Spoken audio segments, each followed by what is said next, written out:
Good evening and happy New Year's Eve. It's a sexy face you got there going, Patrick. All of my faces are sexy. Facts. I can't disagree with that. All right, we are Massive Damage Adventures. You've heard this a couple of times before, but we're usually a one-shot podcast. But now we're doing a Twitch stream for funsies with an after show focused on the Wheel of Time. And an actual play after that. My name is Meric Moir. My pronouns are he, him. And our discussers and players today are, starting with Jen. Hi! Hi, my name is Jen. She, her, and playing Eleanor. I don't know if we're doing that yet. Hi, I'm Jen. Yeah. I mean, you're not playing Eleanor. I know. I was just gonna say, like, who is Eleanor? I'm playing Trantor. Did Jen change characters? I mean, I'm Trantor sure the new fell. character is also wonderful, Nope. but Fell in a hole. We Eleanor are- came out. We are going to be talking about Strixhaven later.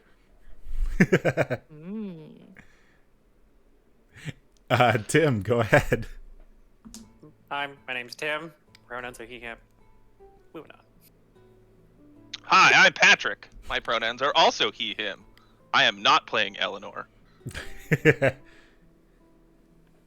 I am Alex. My pronouns are she, they. Playing Isha.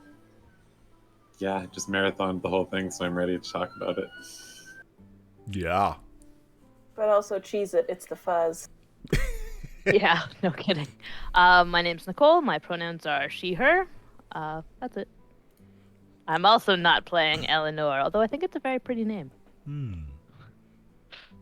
All right. I think my next character will be named Eleanor. It's There a you good go. name. Let's play an all Eleanor game. Yep.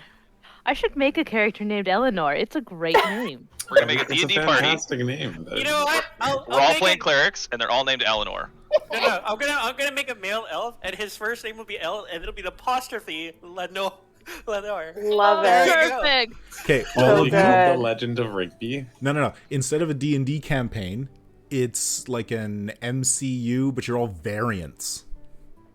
Oh, I love that. I love that a lot. Yeah, there we go. Wow, Meric, way to add work for yourself. Okay, so where's my Claim the Sky book? This could have been super easy, but I decided to make it challenging. It's actually right there in my reading pile. I feel like that's how Meric runs a lot of his games. Yeah, you're not wrong, actually. That's really accurate. It's true. It's true. All right. Who needs scripts, right? This episode sponsored by Neverending and Roll20. Neverending is a website and suite of tools that you can use to create character art, NPC art, backgrounds, and so on. Tokens. You can see the tokens for our 5 characters on the screen right now. You can find them at beneverending.app or .com. And you can sign up for a free account, make your stuff right there, download your tokens and your art, or you can do a paid tier and get additional options, a whole bunch of extra stuff. Most of their stuff right now is fantasy, but they do have some modern stuff, and they add stuff like every week. So check out beneverending.com. Oh, I should also mention that they have grand ideas, because in the future you will be able to use their platform to create your own web comics and short animations. So follow them, check out the stuff that they're doing. And Roll20, our favorite virtual tabletop, which you can see in the background right now. Constant supporter and sponsor for our podcasts and streams. They also have a free account at roll20.net, free account option where you can sign up, you can get your virtual tabletop going and throw a game together. If you go for a paid tier, like the pro subscription, you get more storage space, additional features like dynamic lighting, and a free monthly gift. They give you something cool off of their marketplace every month if you are a pro subscriber. Another cool thing about Roll20 is that we just got an additional prize for tonight's game through the Roll20 Spotlight program. With their updates to the Spotlight program, they are spotlighting a game or two every month. And this month, one of those spotlights is Strixhaven, the setting and adventure for 5th edition D&D. Ooh, here's the fancy, collector's edition book. This is not what you get. But Strixhaven, based on the Magic the Gathering set, is a arcane school where people go to study magic and history and all sorts of academic things and apply magic to those studies. The Strixhaven book comes with a couple of character options, the new Owlin race, as well as a bunch of backgrounds and some more spells. But it is mostly made up of the setting information and an adventure path that takes your characters from level 1 to level 10. Oh, they also bundled an adventure path there too? Yeah, Oh, neat. 4 adventures that can be run as standalones or strung together in a campaign that represents 4 years of school at Strixhaven. You start off at orientation, and then you graduate at the end of the campaign. That is pretty That's cool. That's adorable. cool. And were they still doing the thing where the subclasses introduced could actually span across multiple classes? So I thought that was a particularly neat feature of this Strixhaven. No, what they have done is that you can join any one of the 5 colleges when you get to your second year. And if you have chosen one of the colleges as a background, you get additional spells in your spell list if you're a spellcaster. okay. That's how they've sort of handled it. But it's not just like wizards and sorcerers going to school. Any class can go to Strixhaven, and you're just kind of encouraged to pick up a little bit of magic on the way if you're not a straight caster. And the adventure doesn't assume that everybody is a caster. But some of the other Good. some of the other really cool things are that you can sign up for extracurriculars and jobs, and I already got mine planned out. and you have NPCs that you can become friends with and create bonds with. You can get rivals and friends and lovers, and one super cool selling feature, there is a masquerade ball. Also, So just 4th year at Hogwarts is what you're saying. Yeah, sorry, Jen, go ahead. else, one piece that I thought was really funny and I loved was that one of the extracurriculars you can join is LARPing. Amazing. Yes, sure is. Don't though. I'm a They're big crazy. fan of the face NPC for the live action role playing guild. Yeah, she's fantastic. I don't understand what that would be like, but I'm curious. You are in orientation invited to participate in a game of Beholders versus Beheers by the live action role playing guild. I just love That's fantastic. the idea of live action role playing inside a fantasy world. Like I know. I mean, If Tickles me. yeah.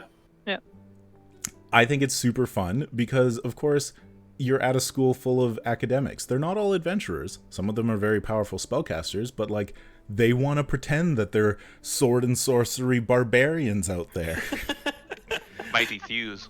Also, the So cute. gnome sort of friend that you can make at the live action role playing guild is Rosie Miffenbip was a fiddleums. Yeah, of course. Yep. Yep. Yeah. He, That is an amazing. I'm pretty sure does straight meth nonstop. She has too much energy for a person ever. Anyways, that was a long tangent. Sorry. We're not here for that. We're We're evidently not. excited about Strixhaven, so. It's really very fun. fun. It's I'm super very excited cool. for that. And we will be giving away one copy of the Roll20 bundle today. So that is the entire book in compendium form on Roll20. All of the maps for all of the adventures, all of the tokens, all of the stats for all of the characters, handouts, art, it's all put together. You can create a new module with all the Strixhaven stuff, or you can add each individual adventure to your existing Roll20 campaign if you wanted to drop Strixhaven in. Okay, yeah. And then, so that is the new cool giveaway that Roll20 Spotlight added. We will also be giving away, just like every other episode, 5 copies, PDF copies of the Cortex Prime handbook. So make sure to stick around for the giveaway and get people to come and, you know, put in their names for the giveaway. I think that's it for announcements. I suppose I'll say one more thing. It is the new year. Tomorrow is the first of the month, which means we have a new episode of Massive Damage Adventures coming out on the podcast. It is the first part of a 3-part Dune campaign, Dune Adventures in the Imperium, featuring 3 of the players on this here call right now. What? No. Who could it be? Who could it be? This animal that I do see. I finished it in my head, Jen. Don't worry. So that's going to be super cool. First episode comes out tomorrow, and then the second episode partway through January, third episode in February. And in case it wasn't clear, we've got a little bit of a different format for season 5, which you can find out about on our Patreon or listen to me explain it during the opening to the Dune game tomorrow. But now, let's go to Wheel of Time. Because today we are discussing episodes 7 and 8 of Amazon Prime's The Wheel of Time, based on, of course, the epic fantasy novels by Robert Jordan. So we're tying up the first season. This is the most watched Amazon Prime show ever. Really? Mm-hmm. Sure Oh, yay! And one thing that I want everybody to think about is that the finale of this here print book, The Eye of the World, is notoriously messy and difficult to understand. It's super confusing. So, I figured we should probably talk about what the show changed from the books, what it got right, what it got wrong, and if it wraps up the first novel in a satisfactory way, as well as, you know, the cool things that we liked in the episodes as we go. So keep that in mind. Everybody good? No. No. Let's talk about Lawful episode neutral. 7, The Dark Along the Ways. Best episode in the series. It's Really? bold. It's bold. Really? I don't disagree. I don't necessarily disagree either. I'm not sure if I agree, but I would say, yeah, it's definitely up there. It's up there. In the 8 episodes, it is in easy consideration for top episode. My computer And would I say hadn't right even thought now- about what my Todd episode would be. Yeah, like right now, 4 and 7 are kind of contending for my top spot, and I haven't quite decided, but Which that's one was kind of- 4? Was that when they got to Tarvalon? 4 is the big battle with Loghain. Okay, Ah, okay, yeah, that's a good one. I agree. Okay. Those are probably top 2. So there's a lot of things to talk about in episode 7. It is ridiculous how much they fit into this 48 minutes or whatever it is. But the cold open is the Blood Snow, the final battle in Yeah. the Aiel War. And we get to see Shail Tigraine Mantiar kicking some butt while fully pregnant. And in labor. Fully in labor. Yeah. Fully in labor. Definitely, as I'm watching this, I'm like, how many women are watching this right now going, no, there's no way. There's no way. Yeah, those women aren't IEL trained, so they can sit down. Okay, I bet they did while in labor. Well, probably they also sat down because who watches it standing up? Really awkward way to watch a TV show. Oh, I frequently watch TV shows that way. Oh, well, you're an awkward person. Thank you. So I mean, this is obviously a really, really cool action set piece. Amazing choreography, great costuming. The armor for the companions, the army of the elite army of Ilion is amazing. Shail looks so good. I love the Aiel spear.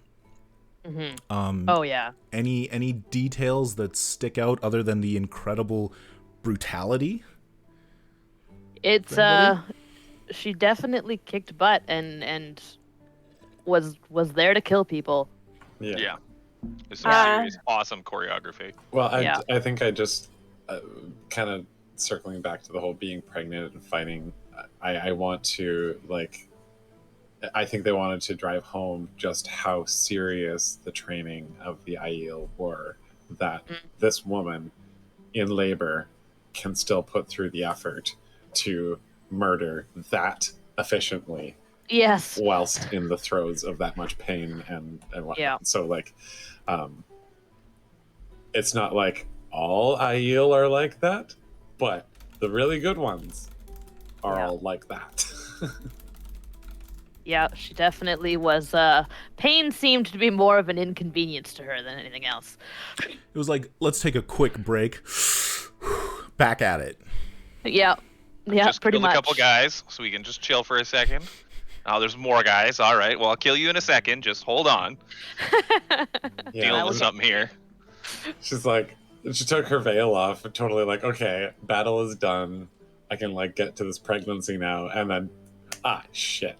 I gotta keep killing. Like my veil is down. Come on. Yeah. Here I go killing again. And we don't see it immediately in this cold open, but we do later see the Heron Mark Blade come in, and we get to see Tam, and he's just the sweetest, most Such wonderful a sweet guy. boy. Like, this is hard. I'll be here for you, enemy on the other side of this war I've been fighting for 2 years, and you just killed my men? The only thing I wish they would have done differently is I just wish they would have stabbed her in a different location. I get it was for drama, blah, blah, blah, but it made me feel really icky and squeaky. I was like, just stab her in, like, I don't know, the chest. I would have felt better about that. Yeah. That's a quicker death. That's just I know, it. it You kinda just- have to do the abdominal. I don't wound know, you because could it have kills you stabbed- slower. I don't know. I'm sure there's lots of places you get stabbed when they'll die slow. It just made me very squeaky. I was like, oh. Yeah, it was real close to the baby. I mean, abdominal is one of the slowest, though. Which is... That'll kill you. It's part of the point. I mean, the idea being a half an inch the other direction, and you would have lost the Dragon Reborn. And, like, that's the emotion they're trying to go with the scene, but I'm with Jen. It's squeaky. Yeah, it's a hard thing to watch, absolutely. But like, I think that like I read this and I agree. They're wanting to separate out that this world doesn't hold its punches. It's not one to, you know. But it does in the books. Oh yeah, in the books it does. It but really like, does. I think that Rafe with this is trying to paint a bit of a different picture, a bit of a grim picture. Like, Edmund's Field in the book is like, it's not perfect, but it's definitely a lot more pleasant than how it's presented That's in true. Yeah. the show. You know, like, Not everything That's needs to true. be Game Yep. of Thrones. That's what I was Yeah, just like- thinking. I was It like, doesn't need to be. it doesn't Yeah. need to be Game of Thrones grim. Like, I mean, I'm we not saying that still... it needs to be. Yeah. I'm just saying that that's what I think that's what he's doing. yeah. I'm just sort of responding to what you read, and my opinion is that we've got Game of Thrones when we want that. Let Wheel of Time be Wheel of Time. All 7 seasons of it. Yeah, which actually, I mean, if we want to jump ahead, no, we can't Yes. jump ahead. We can't. Okay. We can't jump past the ways. No. Because I mean, I was gonna say, have like, to let's traverse talk about one of the major changes from the books, but let's talk about the ways. that. I mean, yes, sex.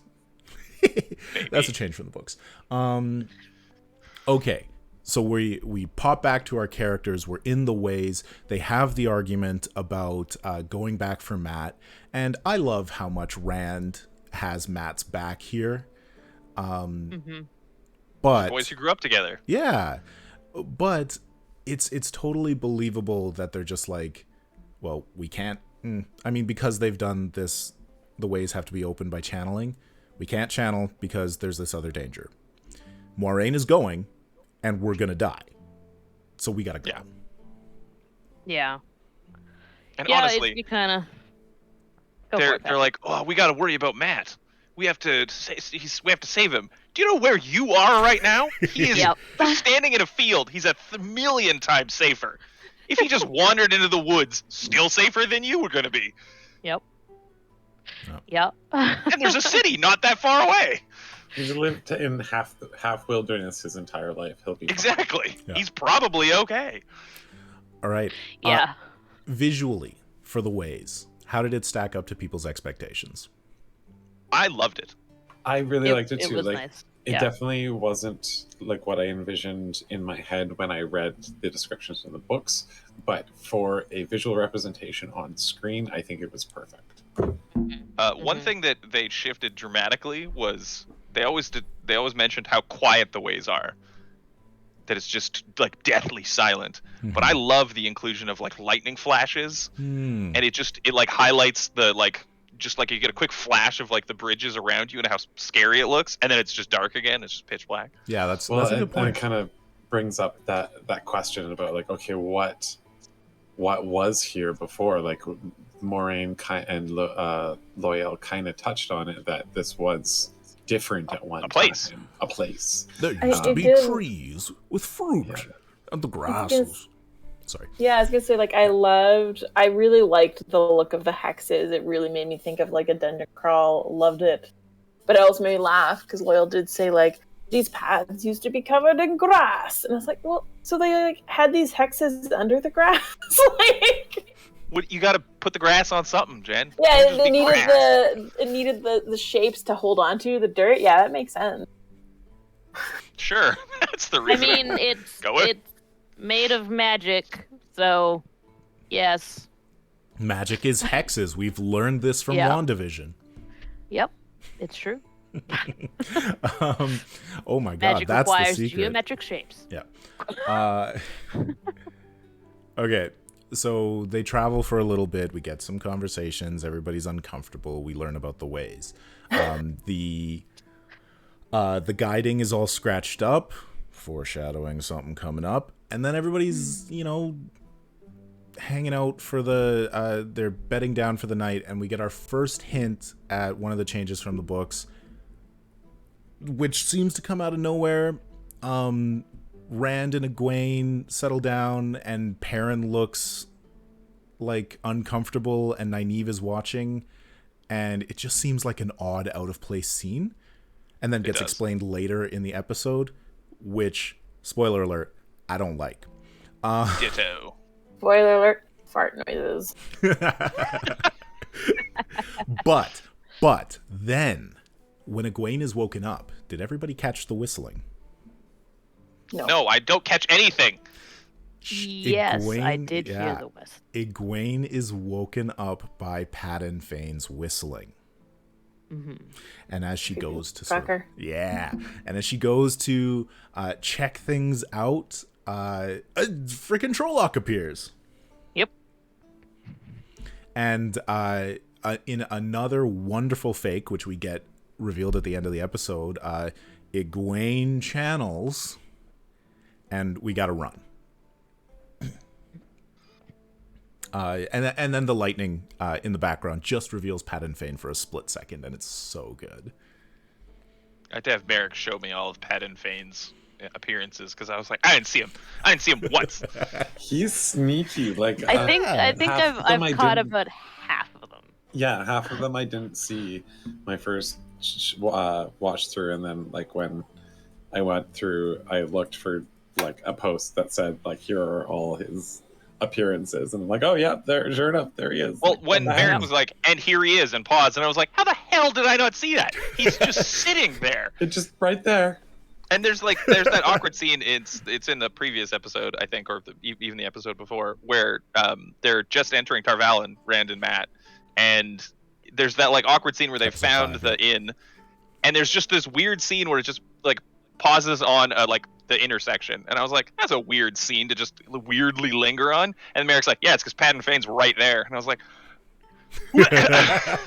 It's so good that he didn't is see it at all. he is Yeah, this they- villain that is constantly in the show, but he's so sneaky. Yeah, I love how they did his pursuit of the Taviran throughout the season. Yeah. I'm not gonna lie. One of the it changes was that great. they made was his character, like between books and show.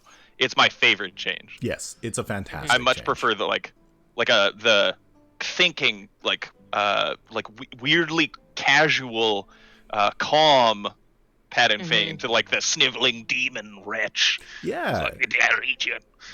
Which I hope that we still get that later on, but it makes sense for his character at this point, especially since he missed being corrupted at an earlier stage in Shadar Logoth, Yeah.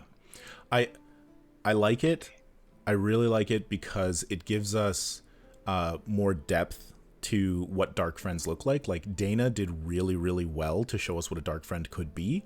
And then Padan Fane being a leader among dark friends, and like what we see in the 8th episode, him commanding to Murdral, like, it's pretty cool. It's a nice change. Quite the jump ahead there, Meric. Yeah, I'm sorry, but you know, we're talking about the Spoilers. end of the season. Everybody should have seen this. Yes. Okay. In another change from the book, how do people feel about Machin Shin being a plot device that moves forward people's inner monologue instead of just being creepy, I cut out your skull and eat your brains? I thought it was way less scary than the books, which I appreciated, because Masha Shin in the books, like, I was like, it literally touches you and you die! Like, it's terrifying. You know, this was like, okay, it's just like, it's gonna whisper at things until you go insane, which is still scary, but But less you can fight like, it off. yeah, you have a chance. And I appreciated that. And it helps, especially because in a TV show versus a book, you don't have as much time. Like, Exactly. Yeah. That's the you big don't change have as much time. overall. So it was nice for it to like come in and yeah, advance that inner dialogue that, you know, what are all these characters scared of? Mm-hmm. That's And the telling you. voices was very cool with their voice and other voices talking with their voice. I like when it Yes. switches over to their voice and it Yeah. becomes like their monologue. Yeah. So I'm like, good. damn it. And That is what I was thinking. we'll talk about this more later, I'm sure, when we get through to the whole season recap. But like, I appreciate, like, these are moments that they have had to change some of the small mechanics to make the overarching everything work, and in the time and the constraints that they have. So Yeah. but yeah, well, we can touch more on that later. Mm-hmm. But And I also- really liked it because, yeah, there was one of those moments that we actually got to see a little bit more of that inner monologue of each of the characters. And because we don't have that much time individually with them, we're able to get that, just that little bit more of an inkling into exactly the direction that their heads are going. Because a lot of them are in like these really weird, confusing places, and so moving into the last episode, it's nice to kind of get kind of centered back on where each of the character is at insecurity wise. Yeah. And ahead, I Jen. also just, again, thought good, naive, like really true to character. Gets Wynn's pissed. telling her she can't do something. You can't save them. You can't do this. And you can't tell Nynaeve what she can't do because she's gonna do it. That is She's gonna prick you in the basically face. line 1 of her character. You tell Yeah. me you can't do it, and I will do it. Yep. And I was like, Even oh, if I Wind, have to you're know how to taunting the magic. wrong... Yeah, you're taunting the wrong person, Wind. All right, jeez. Just a black wind, matching shit, whatever. Yeah, jeez. I was sad that we didn't get anything for Loyal.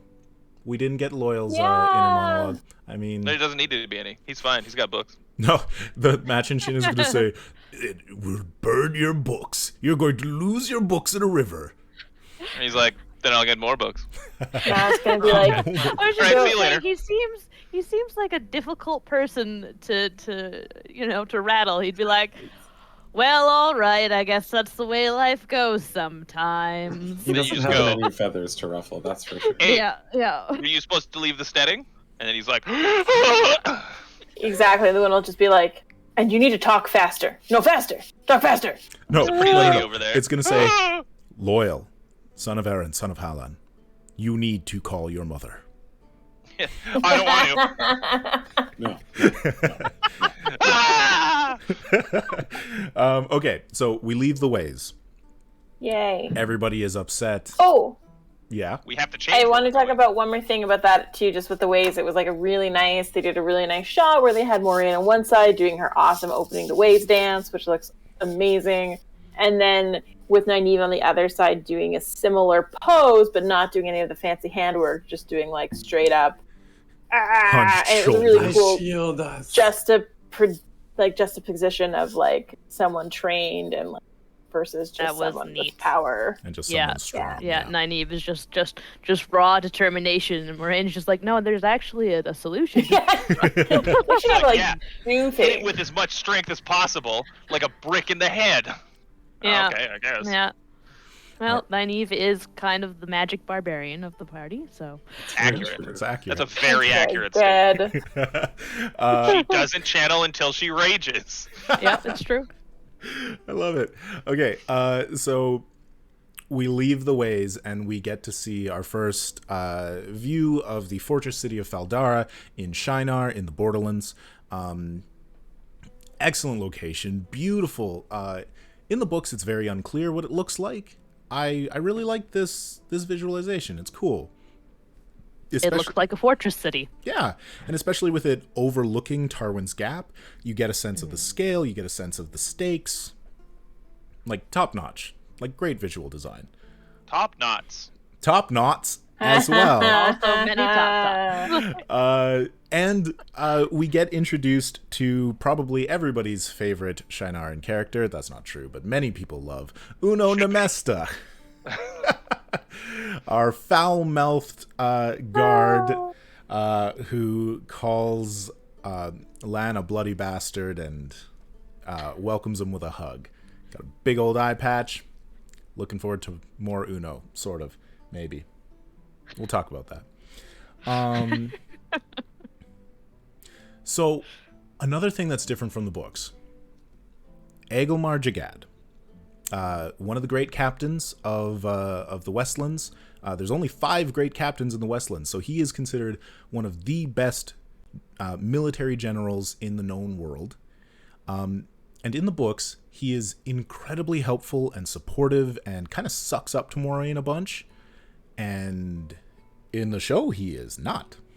He's not so much. He's kind of standoffish and like really insecure almost. Yeah, he's an arrogant jerk. And I like him. Yeah. I like I mean, it. he's still cool. He's like raven or owl feathers. Oh yeah, he's still a really cool character, especially when you later on when you see him, facing down what happens. He really shows his true colors. I want to talk about that. Yeah. Yeah, and I then love the we're... way Moiraine handles those things too. She's Yes. just like, "Yep." She's like, you- Yep. No, keep going. Yep. Yeah. Well, I whenever don't you're care. done, I'm going to make you a complete idiot of you. Yeah. So Don't I'll care just about wait. any of that. That was I'll just- lovely. Not important. Not why I'm here. Yeah. Oh shit. Okay. I went on for a while. You should have said something. She's going to let you dig your own grave. And then we get Lady Yep. Amalisa as well, who is wonderful. Just a really cool character, and I admire how in that one short walking scene of just walking through a hallway, they establish she was tower trained, she's intelligent, but she's also got a bunch of like the pig-headedness of her brother, and she's super dedicated to her people. Like, so much character development in just that one walking conversation. And they also established, for people who are familiar with the books, in the books, if you're tower trained but you're not going to move on to be an Aes Sedai, you get a ring but you don't get a shawl. And so in this, they showed the change that you get a ring but you don't get a stone. So it was an interesting take on the book because they took away the shawls. So I thought that was kind of cool. Yeah, it was a really neat way of them sort of filling that gap. Mm-hmm. I mean, I still hate the ring with every ounce of my being. They're What an so awkward ugly. ring. It's a little awkward. It's yes, chunky, it's and I weird. mean everybody dresses in their color anyway. So do you? But I like that. I thought that was a good detail. People who didn't read the books to kind of see that there's a... Mm-hmm. Yeah, as I've been rereading Anita Spring, there's one passage where you first meet Aleda, and like she's dressed in like stark red, but in that passage, even Moiraine is commenting how it's kind of odd for a Aes Sedai to be so enwrapped in their color, It's kind of gauche. Little... Well, I mean, they do mention it like from So time to time tacky. that they tend to dress in their color, but they don't always. Yeah. Like when they're traveling, they're just wearing whatever they have. Humans. Yeah. Yeah. I think it was more they're not so like Every piece always of their so color. flagrant about it. Yeah. Like they might be wearing a dress that is that color underneath their other stuff. Not Yeah. like 17 pieces of clothing that are all deeply dyed in their color Exactly. vibrantly. Could you imagine you have to pick your Aja because you have to wear that color for the rest of your life? And you're like, the yellow really doesn't go with Yeah, my this looks skin terrible tone. on me. This can't washes wear me all- out. I can't wear red, so that one's right out. I was saying, Guess I'm a white. got I don't know. swatches of cloth. All right. I'm sure that's how they choose. Yes. Yeah. Fuck, I'm just gonna have to become the Amaryllin seat. Like, damn it. I only I'm work with just a gonna have to rainbow. wear gold. I mean, you could also become the keeper. But you have to be raised from an Aja first. Oh, dang. Well, I mean, you have to from Amerlin as well, but we're just But, talking like- about like ambitions. Or do you? Yeah. That's a spoiler. A 150-year period where I have to wear nothing but red or blue or whatever. It'll be fine. But then, great. Okay? It's all about that. You gotta slowly work your way up to, I guess, be like a color-coded fashion icon. I don't know. Oh god. Can you imagine having to deal with looking slightly shitty for like way too long of a period, knowing that like, all right, we'll just deal with this, we'll just tough through it, and everyone's like, are you okay?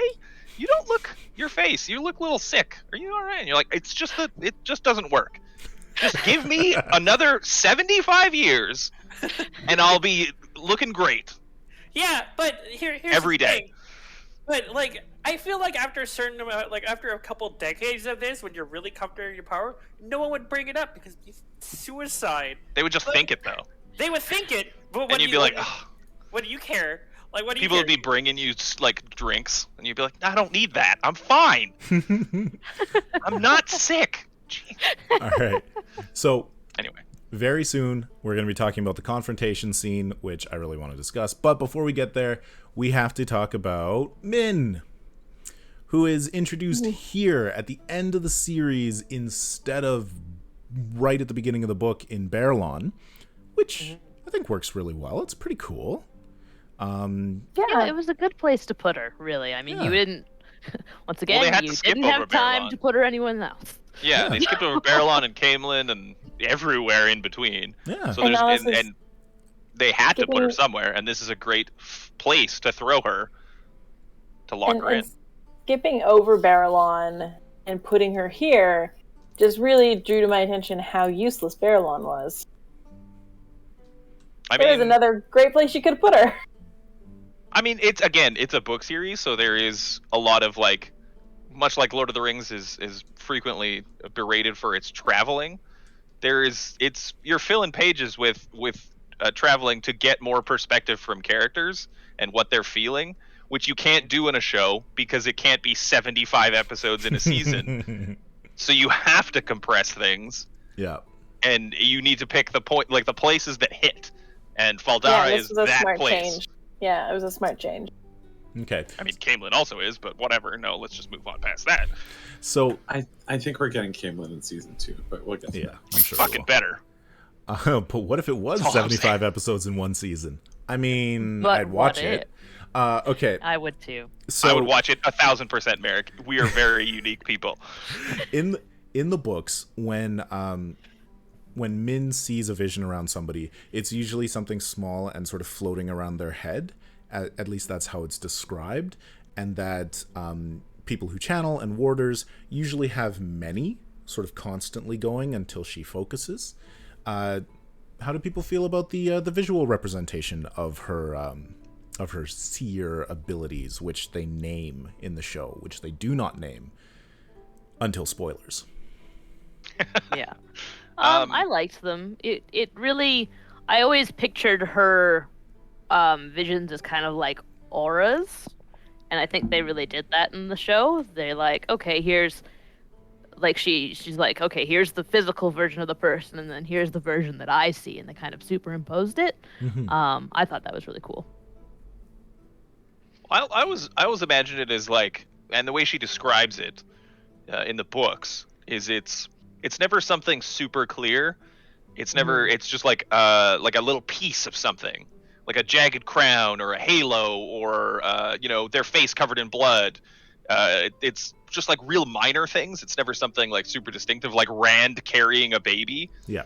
Which is like a hugely, very like Perrin's was fine. He has blood on his face. Whatever. That seems very fitting with her visions. But the Rand one was always like Rand's visions. The things that Min sees around him are always like so random that unless you know exactly what happens, it's impossible to place what that could be. And this is Rand carrying a baby. It's like very distinctive of what that might be.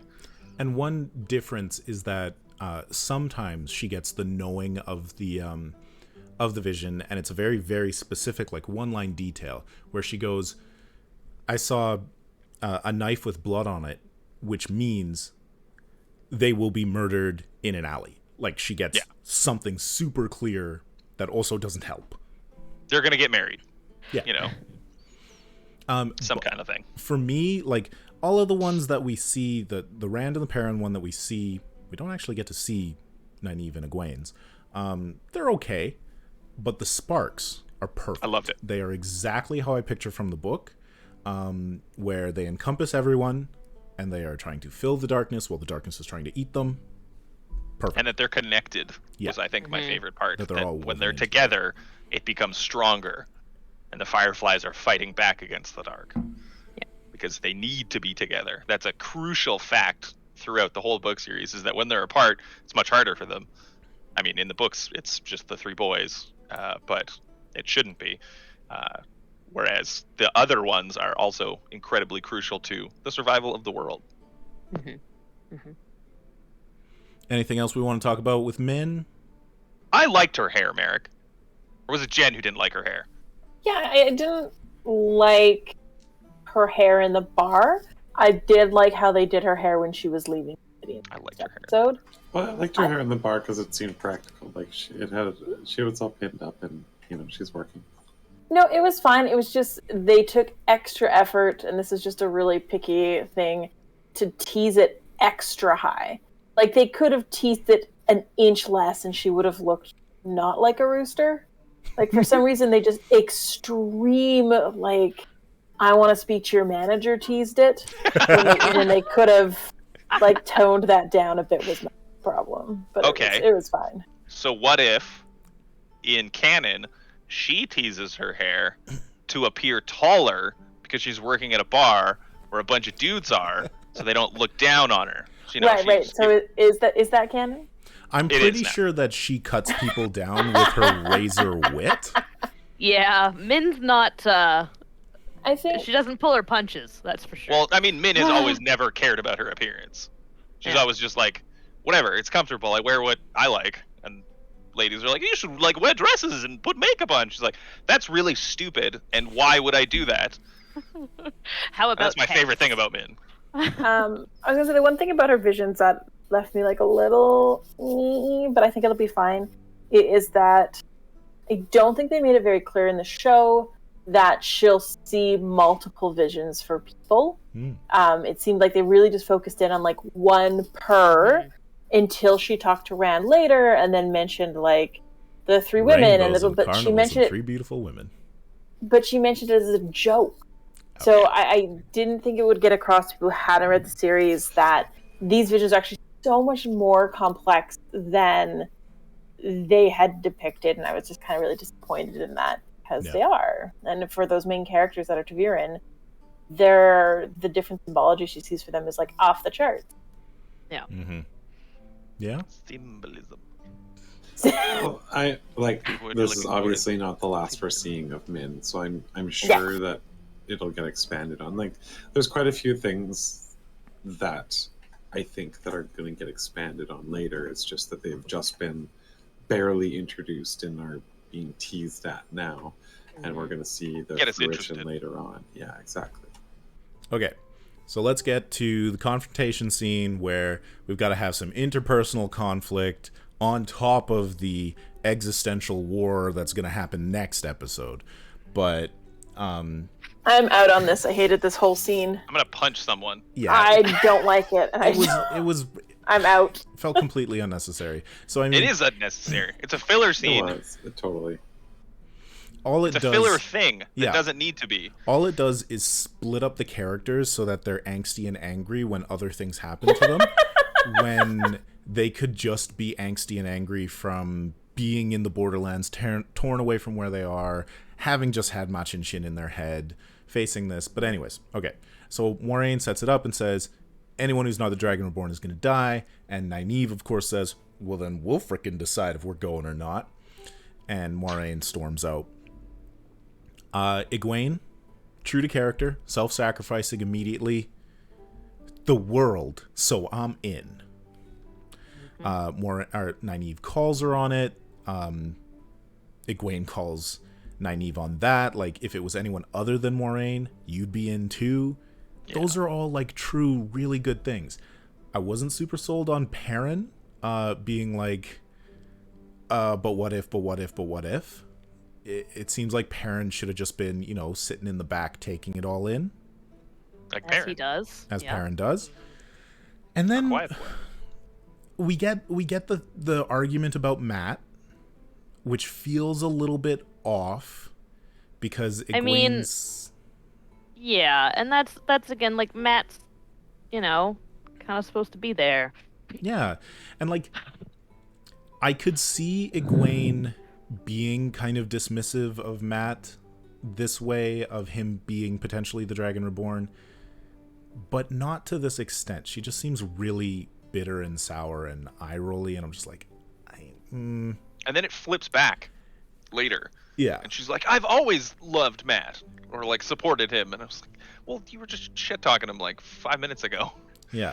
And then just hard left turn as Perrin steps in what we would assume is a friend thing, and Nynaeve goes, stop fighting over her like she's the thing, and we're all like, we're all Rand there. it's the Like, what do you mean? It's the 7th episode and you're throwing a love triangle in that didn't happen in the books. Why? And they hinted, like, weirdly, and it's in always been this super weird. episode. Well, no, like, previously, like, Layla and Yeah. Perrin were having problems, and that was weird, and they never explained it. Yeah. And then, but, like, when Perrin and Egwene were together, like, alone, there was nothing. Nothing. It was just, we need to survive, let's get through this. And then, like, a Tinker comes, and he's like, and then Perrin's, like, got weird looks, and Perrin was always like, that's weird, because I'm suspicious of everything for some reason here. It was actually less than Perrin did in the books. When Perrin didn't like Aram in the books, it was because Egwene seemed to be moving on from Rand so quickly. Yeah. And then in the show, he likes Aram. Yeah. There's like to be fair, bit. He's a lot more likable of a character in the show than he is in the books. Because in the true. books, he's a big dick. It is true. He's like, you suck. Let's go dance. Yeah, so I guess for me, and we talked about this in this Twitch stream before, which made me so sour on this. It was like, I really enjoy in media when they show people of, like, opposite genders who would be attracted to the opposite gender, but are just friends. Like, showing that, like, look, you can have friends, still have, like, a gender you're attracted to, and not have a thing. Not everyone's in love with everyone else on, like, some sort of sexual level. So I was really excited to have just a platonic friendship, and I thought they were doing so good, and then they took it away, and I was really mad. It was disappointing. Stupidly, for no reason. It's like purely to drive that, like, CW Riverdale angst into somewhere it didn't need to be. Well, honestly, Yeah. like, all that being said, like, I kind of got the impression after all that was done that everyone went away from that being like, oh, that was really stupid. And I'm hoping that I'm reading this right, but I'm hoping that they're leaving that behind from here. And that was just the end I of would that. hope, and I kind of got the impression later, like when Egwene and Perrin are talking, that, like, they ask, "Are we okay?" there's nothing there. Yeah, Like, they're not. Like, I think Perrin was just as caught off guard by Nynaeve's statement as everybody else was. Perrin's like, exactly. wait, I mean, no, No, I'm just defending my friend. It's not like that. The thing I don't though, know. I think it was like that. I think think they that- wrote it to be Oh, like I that. think that they Okay, well wrote maybe I was projecting. I think that they wrote it that way for 3 reasons. The Layla thing at the beginning, when they're obviously having troubles, and we're like, "Why is this happening? That's weird. It's unexplained." And then This character doesn't exist. in this episode, the awkward look. Actually, she does exist. We do know that. I mean, And then this episode where he gives that awkward look where Rand and Egwene are lying down. And then what Machin Shin says to him, that's why you killed her, because you loved another woman more than your wife. And it's like, why throw this in? Oh, see, I missed that part. Yeah. Why throw this in at the 7th episode and then also drop it in the 7th episode? I will. Well, that's what I'm with Alex. It's like, I hope they drop it. I hope that this is the end of it. But then again, why? Why introduce an element that?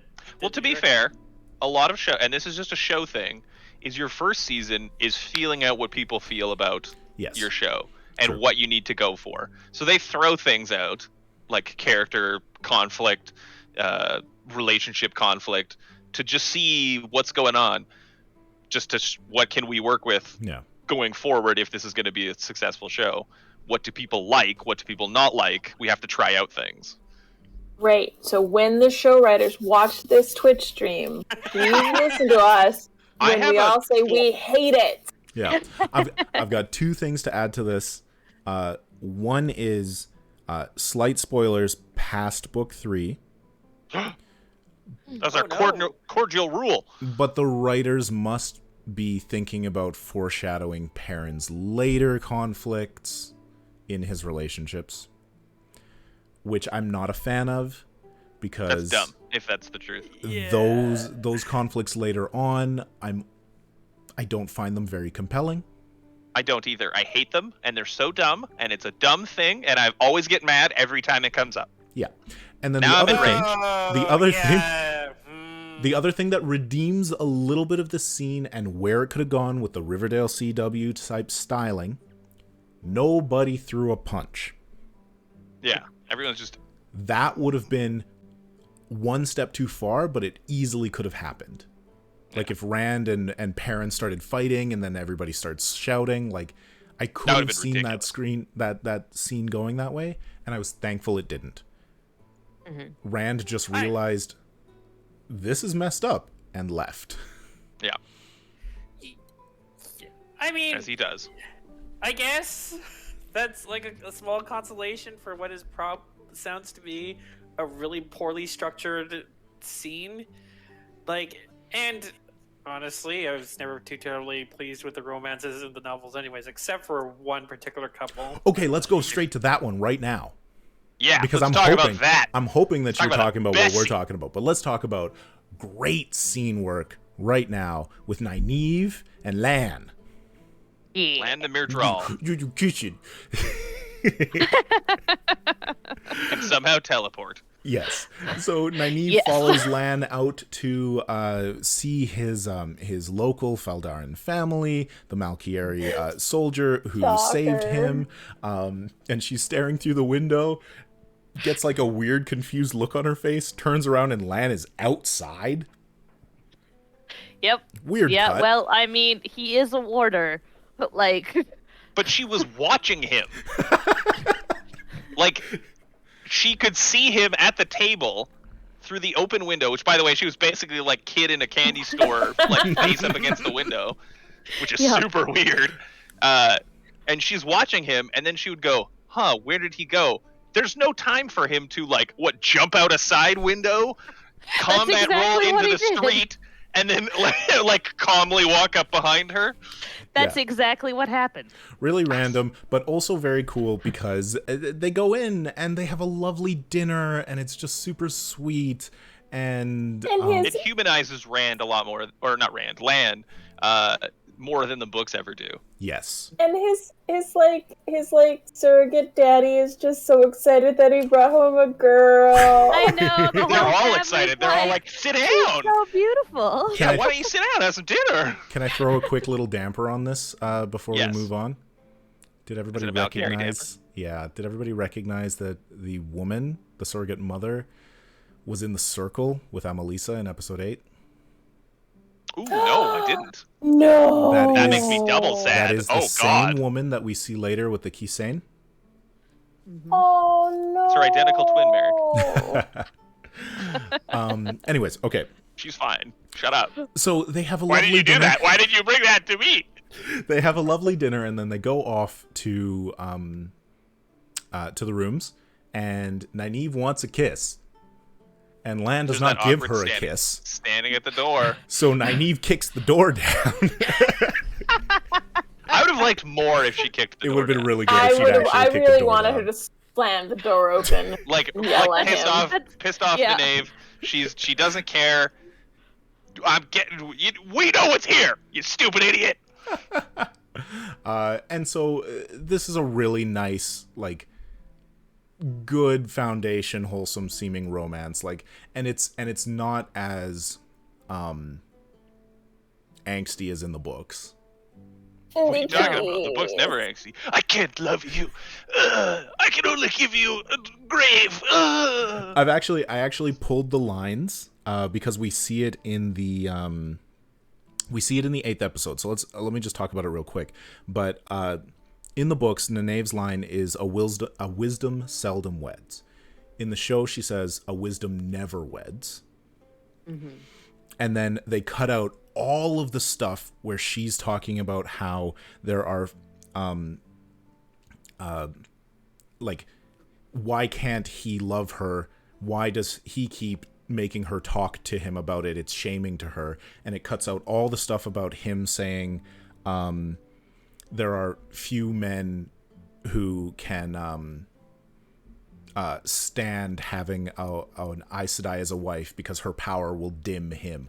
All of that is cut out, and I love it. But we still get Lan's line, I will hate the man you choose because he is not me, and love him if he makes you smile. The heart of that scene is there, and it's so much better.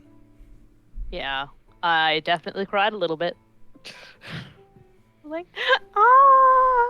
And I know this is kind of like because they put a scene between these scenes, but I did like, again, like the flip side of it's Nynaeve getting dressed and like kind of sneak out in the night, which is typically in like a rom-com or something, a more masculine thing to do. She takes all the masculine roles. Yeah. She walks him to his door. She does, yeah. And then she leaves, and then she comes back, and she's also leaving in the morning. Yeah, and he's the one who's like lying in bed, still naked, being all like, "Come back to bed." By the way, then she does, and I love that. Like, I super expected her to leave, and then she's like, "Yeah, all right," and I was like, No, all "Oh, yay!" Super good. Okay, so then let's talk about ending this episode with Rand. Oh, I love that flip turns they do. Good reveal. Okay. So good. So at first, we've got him shooting some arrows to clear his head, and I'm sitting there on the edge of my seat going, he's using the Flame in the Void. Why is he missing? He's a great archer. That's one of the things they always talk about. Two Rivers archers. And they build this scene, and Egwene comes in, giving us a premier Two Rivers line. I waited in my room for an hour for you to come and apologize. I like Rand's response of, I know better. I know not to When come you're ready, see your door. Yeah, I'm gonna just get yelled at if I go. So when gotta you're wait ready till to do you're- things, yeah. I'm here. When you're calm enough to actually come talk to me, then you'll come talk to me. Yeah. We're good. Because that's probably happened to them a shit ton Yep. over their Oh, yeah. like years of growing up together. They absolutely know each other 100% super well right now. It's That's great. funny. And they make up, and it feels good. And then he goes back after the sexy times to shoot some more arrows. And this time we've got the real Flame in the Void. He's focused. Every arrow's hit in the middle. And we get the flashbacks. Something Meric and I were waiting for from episode 1. Ah, okay. There were way more than I was expecting. I was went so back good. and like rewatched that whole series of scenes, being like, "Oh my gosh, I didn't even. Oh my gosh!" Every time. So yeah, with Dana, we definitely first Tam and Rand going through the forest. We get the thing that is so meaningful to me whenever I'm rereading the books. I just love Tam muttering, he was just so cold in the snow, baby crying. Why do they... Tam's a good name. Rand's a good name. And just like, it's a scene that's really, really close to my heart, and I was sad that it was cut. But putting it here as a flashback makes perfect sense, and it was picture perfect. And especially with our opening scene. Yeah. With this episode. Yeah, it's a huge part of Rand's angst for so long. He holds to that forever. Yeah. It takes him so long to just finally admit what he is. And then we get a quick series. We saw him slam into the door to get away from Dana the Dark Friend, but now we see it with the channeling. That sounds like a Sesame Street character. Yeah. Dana the Dark Friend. Dana the Dark Friend. I'm here to stab you. Him walking up to Tarvalon and seeing Dragon Mount and being awkwardly drawn to it. I've seen it before. The channeling in the ways, which I did not expect. It was such a cool surprise. So, yeah. That it was Rand, once again, protecting Egwene, sort of carrying that thread through of refreshing Bella in the books, but instead protecting Egwene.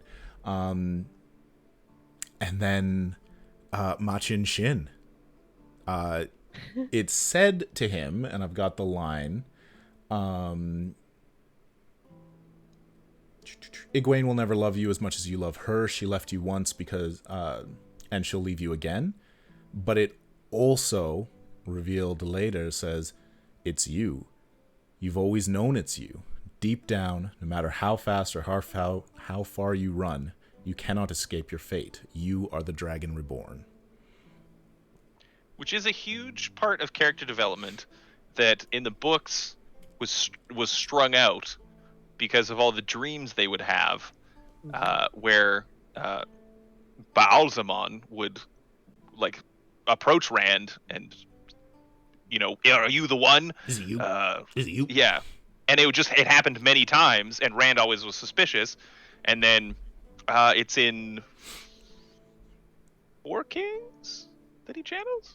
Yeah. When he lightnings. Yeah, I'm pretty sure it's Four Kings. When and he knows that something weird innkeeper happened. Yeah.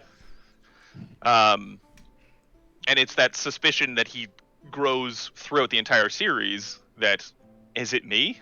Am I weird? And then it cuts back always to Tam saying, I found this baby. We have to take care of him. And he's like, are they my real parents? What am I? Who could I be? Am I the Dragon Reborn? That like suspicion that drives him throughout the entire series.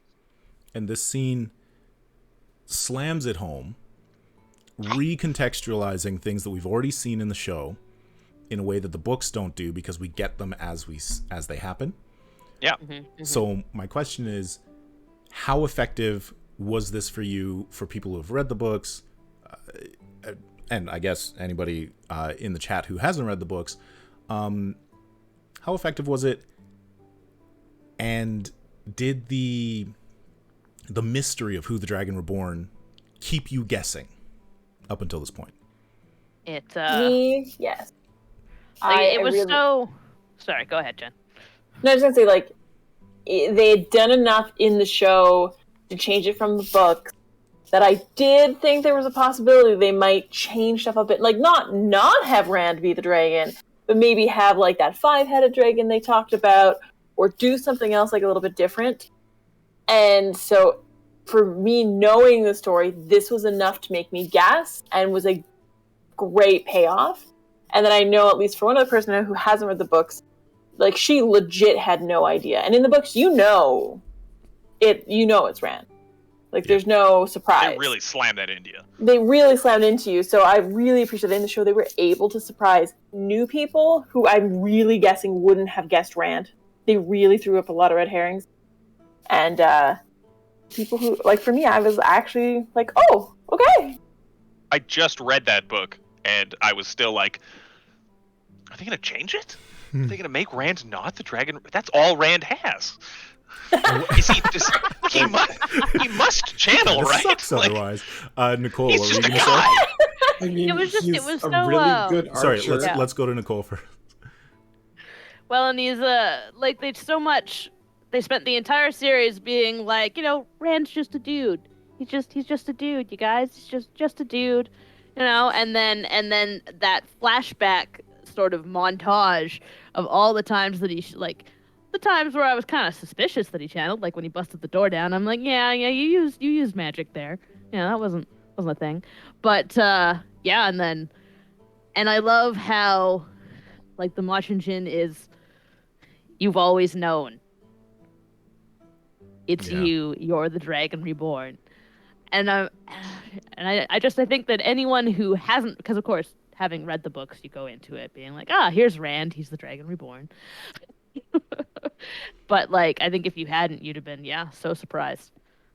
I personally, like, I loved it, and I after that reveal, I honestly wanted one or two more instances earlier where Rand channeled that they could have it would have been cool. Flashed back to have that even more of that mystery built up, because like there's lots of little subtle ways they could have made him channel, like I'm thinking back to like way at the very beginning where they're using the lighters to light the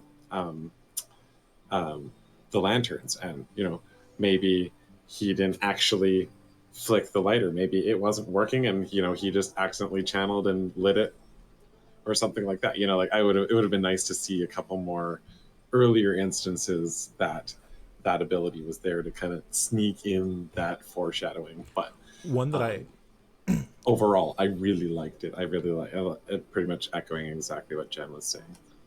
One thing that would have been cool would be like, as they're approaching Tarvalon, to have Matt be like all E, and then Rand kind of come up and pat him on the back, and Matt kind of straighten his shoulders, and then they show like a little bit of healing or something. Like that would have been interesting. Not exactly Rand's bag of channeling, but it would have been... I mean that like all the times that he's channeled has been in survival situations. Yeah. Right? Which when you have no training is when you channel, regardless of whether you want to or not. Mm-hmm. Well, and like in the books, they never, like for a very long time, never explicitly mentioned that he's channeling.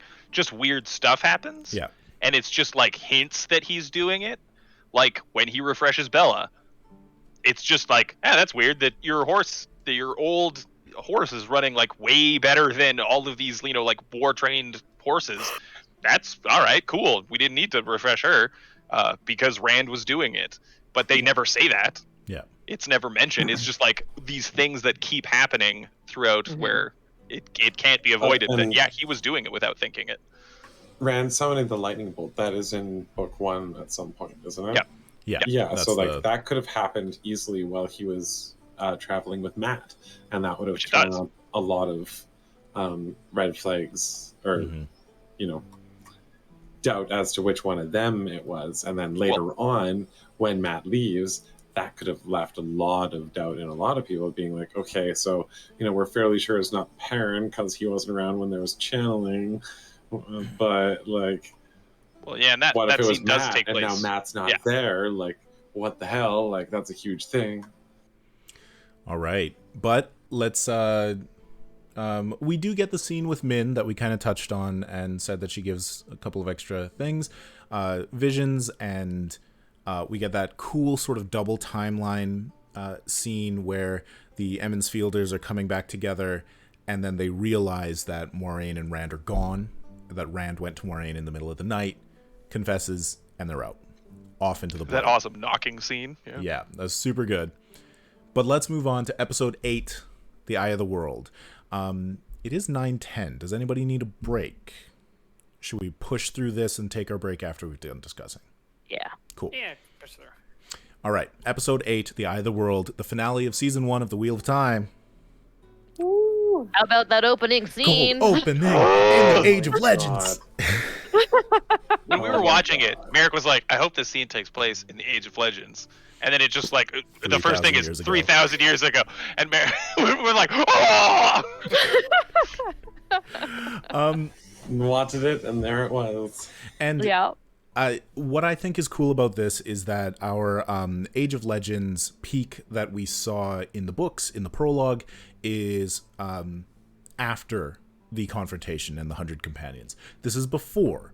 So instead of getting mad Lews Therin Telamon, we get his ambition, his goals, his plans, and we get introduced to Latra Posei de Cume, the Tamerlan seat, which is also a change from the books, because in the books, Lews Therin was the Tamerlan. The line, once you stood first among the servants, once you wore the ring of Tamerlan and sat in the high seat, summoned the 9 rods of dominion. So, we get 2 very close friends arguing over what should be done about the Dark One. Another change is that she calls him Lews Therin Telamon the Dragon Reborn. Not the dragon, not the Lord of the Morning. So my thought, and something that I've seen around, was that this was just a change because there were previous champions of light. They just wanted to just then make it synonymous that all, this line of champions of light were all the same person, the dragon. As many lifetimes, yeah. Yeah, so they're probably going to later on refer to how there was probably champions of light before Lews Therin, and there'll be champions of light after Rand, kind of a thing. No, never mind. Everything's fine. Yeah, everything's fine. No spoilers. And I what I said was 100% true. So, very cool scene, very beautiful. I really hope that those 2 actors are who we get to see in the Age of Legend movies. Yeah. I hope that we get to see that city, which might be... I do like the look outside, where it shows like how advanced the Age of Legends was. Yeah, it was very sci-fi. Yeah. What I Which loved should be about that first opening scene was like when we first enter into that room. When you're looking at it, you're like, okay, so this could be any time in sci-fi future, but this could also be literal our past, ancient Roman architecture almost in a lot of ways, like all the hanging vines and stuff, and like when you're just looking at it in the perspective of just that room, you're like, okay, we could be in the far future or we could be in our past right now. You don't really know just from looking at the insides of that room. There was definitely some futuristic designs and like hints, but yeah, it's like, okay, yeah, this could have been us 1,500, 2,000 years ago, It's I was definitely tipped off by the costumes. Oh yeah, absolutely. Like as soon as you like panned into the characters, I'm like, wait a minute. Yeah, like that definitely was like, okay, yeah, that we're in the future for sure. But like when you first get that initial look of the room, you're like, Costume designers are my heroes. Yes. In a wasteland far, far away. Okay, so this episode is very interesting. Before I get into sort of like the discussion topics that I've got around this, the dream sequence. So we're walking through the Blight. We get a little bit of like Blight scary. Not as scary as in the books, but still Blight scary. And Rand and Moiraine go to bed. Rand wakes up and has our first dream sequence in a couple of episodes. And immediately they give a face to Baalzamon, the Dark One. I wasn't sure about it, but I also kind of liked it, Probably because that actor was just really good. I think that's what it is. Because I really like the guy. I don't like that, like, first... And I mean, it might be like I've read the books and love it. For so long in the books, it's so unsure of who Rand is contesting. I was going to say, I mean, they really keep that in the show. Like, they just keep calling him the Dark One, the Dark One, the Dark One. It's true, but there's never, like, a face, like a human. It's always a scary demon monster. It is a human face. It's just that his eyes and mouth are fire. Well, yes, but that's the thing, is he's always drawn into these caverns of flame. Yeah. Whereas this is just a guy walking around talking. Yeah, you know? and, you know, like, at that point, honestly, in the show, at this point, I almost found the person more terrifying than the mask. Because, like, at that moment, it's like, okay, I'm done trying to be the monster in the dark. Get to know me a little bit. We're going to talk now. And so... And yeah. For me, that is much more terrifying in a lot of ways than the monster in the dark, because that means that there's an intelligence behind whatever is going on. And whatever is going on has planned this and is using its plan, is coming to fruition now. So, like, yeah, the fiery eyes and weird skin is all great and is great for lurking in the dark and drawing your prey and freaking them out in the woods. But at that moment when your prey is right at your doorstep and you're, you know, everything, your trap is about to be sprung. Now it's time to talk. Oh, it's you. Yeah. Hello. Nicole, you had something to add? It made it kind of had that, like Alex was saying, that intelligence, that personableness, that I'm not trying. First of all, we both know you're the Dragon Reborn, and I love how he calls him Luz all the time. Never even asks what his name is. He's like, no, you're Luz. That's my favorite part. Yeah, and yeah, he's definitely starting on the, okay, well, now that I know it's you, let's be friends. The corruption. So, although I don't like that he calls him Luz, because no one calls him Luz. They call him Luz Theron every time. Yeah.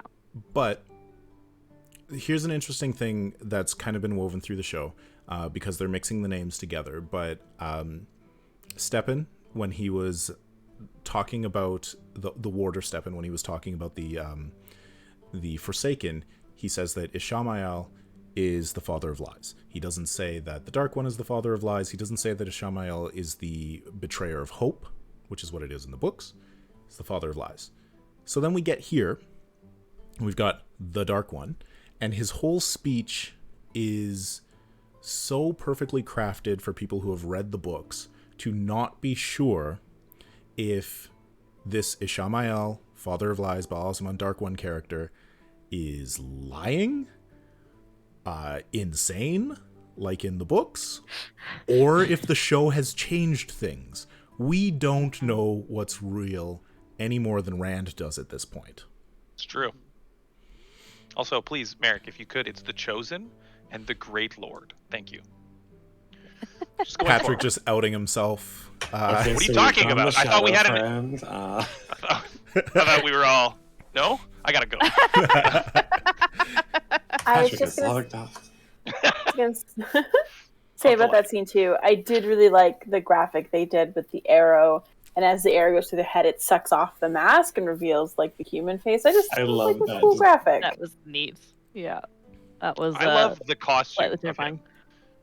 Like it's so clearly different, like from something he would choose in his age. All right, for sure. It's true. It definitely stands out. Okay. So let's move into the meat of the episode, and before sort of talking about that, I want to set it up with the book, because in prep for this, I reread the final chapters of this book today. Here are the big change. Well, here is the finale, and it's so fast. It happens in about 2.5 chapters. They're riding through the Blight, the entire group together. The Blight comes alive and starts attacking them. And it just keeps getting more and more and more, and they can't handle it. And Lan is getting attacked and healed and attacked and healed. And then scarier things come. The worms come and scare away the other things. And Lan has to turn around and sacrifice himself. And just as all that's happening, Rand reaches out with need, and they find themselves in the Garden of the Green Man. So they are safe. They don't have to fight the Blight anymore. They don't have to fight the worms. They didn't have to get over the Mountains of Doom. In the Garden of the Green Man, they meet the super tree dude, and we find the Eye of the World, which is marked with the ancient symbol of the Aes Sedai, just in a lintel, in a top stone piece. They go down some stairs, very visually the same as the show, except there's the entire group, and they see a wellspring of the one power of Saidin uncorrupted. They say, "Wow, that's cool," and then they head back up the well, and outside they meet two Forsaken. I'm sorry, Patrick, chosen. Agenor and Balthamel. Thank you. Two of our greatest champions, I agree. Right. And they match up against them, and it goes super quick, but obviously they're really, really outmatched. And then the Green Man comes over and slams Balthamel down into the ground, killing him. That scene. Agenor and Rand rush off as everybody else is laid out on the ground. And I don't know, they're running off for some reason. And then Rand notices the long streamer of the power that is Agenor tapping into the Eye of the World. Rand takes that, which just like kills Agenor, maybe? And then Rand teleports because he needs to get away. He needs to get away. He needs to get away. And he keeps saying away. And then he's no longer at the Eye of the World. Suddenly he's in the middle of Tarwin's Gap. And the humans are losing the battle. And Rand brings down lightning and kills most of the Trollocs so that the Trollocs only doubly outnumber the humans. And he's like, "Oh no, everything's bad." And then it gets all weird, like Mysterio dream sequence, and he's seeing stairs. And then the creator talks to him and says, "I will take no part. It's for the champion. Not my business." Never happens again in the books. And he said, "Not my business." Yeah. And then, Yeah, you're here for a reason. Let's just do your shit. And then Rand walks up those stairs and shows up in Baal-Zamon's parlor that he's been in before in dream sequences. And Baal-Zamon's like, "Okay, you're loose there in Telemon the Dragon Reborn. Cool, let's do this. Let's be friends." And there's a weird torture sequence where Baal-Zamon shows Kari Althor and is like, "I've got your mom and I'm hurting her." And then Rand blows away the fake Murdral with the power, cuts through Baal-Zamon's black line of power, decides that he's now killed the Dark One, and shows up back at the Green Man's garden. And everybody's kind of like hanging out, and Moiraine didn't let people go and search for him. And there's actually a nice scene where Nynaeve and Egwene find out that Rand can channel, and they choose to like accept him anyways. And then they go in and they find in the Eye of the World, the power sort of well has been used up, and that inside there were 3 items. One is a palm-sized sort of pack of pottery that turns out to be Quendear. Heartstone, it is one of the seals on the Dark One's prison. It is shattered. The next piece is the Horn of Valir. And then the final piece is the Dragon Banner. So all of this happens in like 20 pages. It's so dense and so confusing. And then we get to the show, where they have parceled out almost all of those events to the main characters in 3 different places. And so instead of Rand like superhero bouncing around all of the plot points, we actually get to include everybody. So having set up all of that, I'm grateful for the recap because I've definitely read that book a while ago and did not remember the details. Yeah. I have like these vague pictures in my mind. I'm like, Rand fights the guy. Yeah. That's So- like my my favorite- vague memory. One of my Stuff favorite happens. points about that, after Rand returns from doing all his nonsense, when he comes back to himself and he realizes there's ashes that was Agenor, Yeah.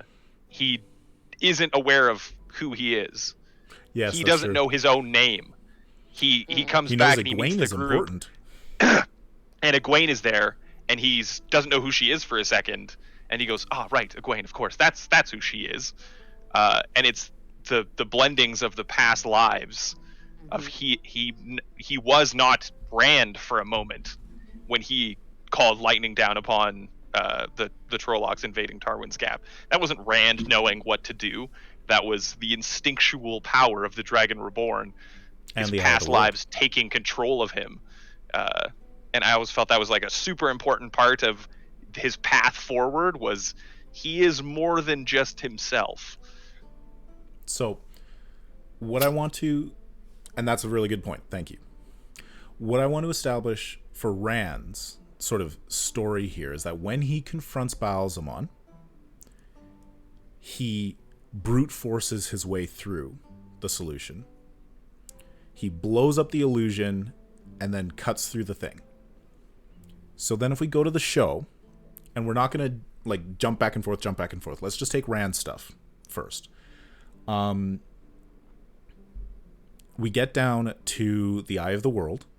Visually similar, but not a well. Now we have the ancient symbol of the Aes Sedai on the ground. Mm-hmm. And Well, I was imagining it as like a pool on the ground.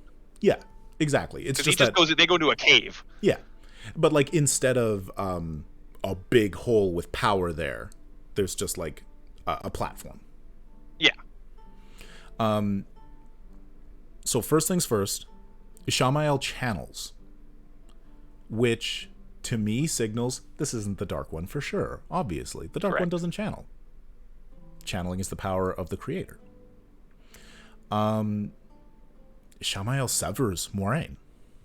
Yeah, Ugh. That's that was big. terrifying. A huge I'm like, swing. what? So here's something What? that I'm not entirely sure if he gentled her or if he just Still. tied off a shield and reversed the weave so Absolutely. that no one could see it. So I'm curious about how that's going to be played out.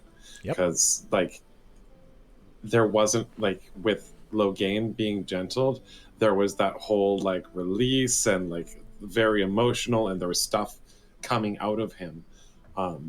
Even while he was shielded whilst that was happening. With Moiraine, it wasn't. So it was like, is that just the difference between the male gentling and the female whatever, but stilling? It's absolutely a good point, especially because we get the visual of a shield going onto her. Yeah. They did have a sort of cutting motion with one of his weaves, but Yeah, so I watched that scene just now, and like I rewound it a couple of times, and I kind of watched it, and like so he puts the shield over, and like it almost looks like he tightens it, and then he does this just like a little twist with his fingers. yeah. Like it's not like a cut; it's just like a little like twist like Okay, this. I like And that. so That's I'm curious if that's like him inverting the weave so that you can't see it anymore. that's an interesting idea, especially given the fact that the bond is still masked, and when Lan comes later, she can't unmask it. Not necessarily because she's severed, but possibly just because she doesn't have any access to the power. So, interesting. Yeah, and that Yeah. makes sense because he does say how strange it must be to know that it's so close but be unable to touch it. Yeah. Which could be either way. If you're stilled, you can still sense it. Oh, okay. Which is why they go mad, because it's Yeah, like 'cause it's they so know it's there, close, but they can't do anything about it. Anything. Yeah, exactly. I think that for story's sake, taking out Moiraine as a character who can channel is a nonsense move here. So I hope that it is just a shield that, and I mean, at this point, maybe Rand can't even. He's not able to see weaves. Yeah. He's not certain of what's how to do it. In a lot of the books, like the first 3, 4, even 5 books, he has no idea how to channel or what it might be, or see everything weaves he or does anything. is instinctual, and he just Yeah. kind of like, I kind of want this to happen, and so I kind of make it happen, And he's or kind of like fumbling together stuff and like, or okay, Luz Theron makes it yeah, happen. or sometimes it's instinctual, but like for the most part, if Moraine were to be shielded, he would have no idea what that would even be. Yeah. So if that was like a plot point where they were like, the shield has faded because the weave has elapsed, that would be I think for story wise a good point. Yeah, especially if he inverted the weave, even if he's able to see weaves, he wouldn't be able to see that one in particular. It'd be like, oh, there's nothing there. Sorry. All right. So we go into what we've been missing this entire season with the dream sequences is the temptation. Because throughout the entire first book, Baal-Zaman is constantly saying, but if you swear to me, things will be good for you. And so we get a taste of that in another dream sequence-ish that is very real because Egwene has all the memories. We get to see Joya. We get to see the baby that Rand was holding. We get to see all of this. And for me, this is why I was bringing up that point about how Rand brute forces his way through the solution in the books. Here, it is so meaningful to me that instead of this torture scene for his mom, the reason he chooses to not turn to the dark is because this is not what Egwene would have wanted. That is not the woman that he loves. He chooses not to be selfish. Yay, Wow. Rand! That was Good so job, good. buddy. Good job. Well done. No, it was super nice. And again, it's like that piece of, okay, we now know who the protagonist is. He's seeing everything he wants, and you're expecting sort of choice against the Dark One for his own reasons or his own volition, right? So it was just a really nice say, like, this is the future I would choose, but I know it's not the future that Egwene would choose. Mm-hmm. And I'm not This going is to the choose future it for that her. we would have gotten to eventually if nothing had happened, if we were just normal. But that's not the case. She has to go to the tower. Yeah. So that's where she's going. This can't be. And I mean, yeah, and just like then I'm not going to choose this for her. Yeah. Even then, she would have chosen to be the wisdom. Yep. It's Which true. in the TV verse, Yeah. never marry. Yeah. So no, it was really, really sweet. And then we get Rand channeling into the Sangreal, which, did anybody catch, is that the same one that Moraine uses in Emond's Field? I tried to look it up, and I couldn't find a picture of her using it at Emond's Field. Because that... I don't think... Did she ever use the Sangreal at Edmund's Field? I don't think she did. She may not have. Because I was thinking if she had used it and then Rand uses it, that's a major thing to note, that women and men can use the same thing. Both. So, I don't know. We might need to figure that out. But, so he uses that. He blasts the power out, just like Moraine said. And he burns away the Dark One. And Ishamael smiles. Because the Quendiar beneath their feet crack. Mm-hmm. Which is now, is that the seal, that was broken to their more visual perspective as opposed to small disc? There's going to be big symbols. I mean, it's a TV show. Bigger is better. Yeah, visual. My guess is that what they've decided to write is that Dark Friends have changed the lore, that the Dark One was imprisoned at the Eye of the World, when in fact it was only one of his seals, and that the second season, the story for Lan and Moraine, will be researching and finding the rest of them. That's my guess. I can see that being more of a hunt than in the books, where it's just they just happen to stumble across them. Like, oh, I have this. Is that crazy? What's weird? I found I this. was just sailing on my boat.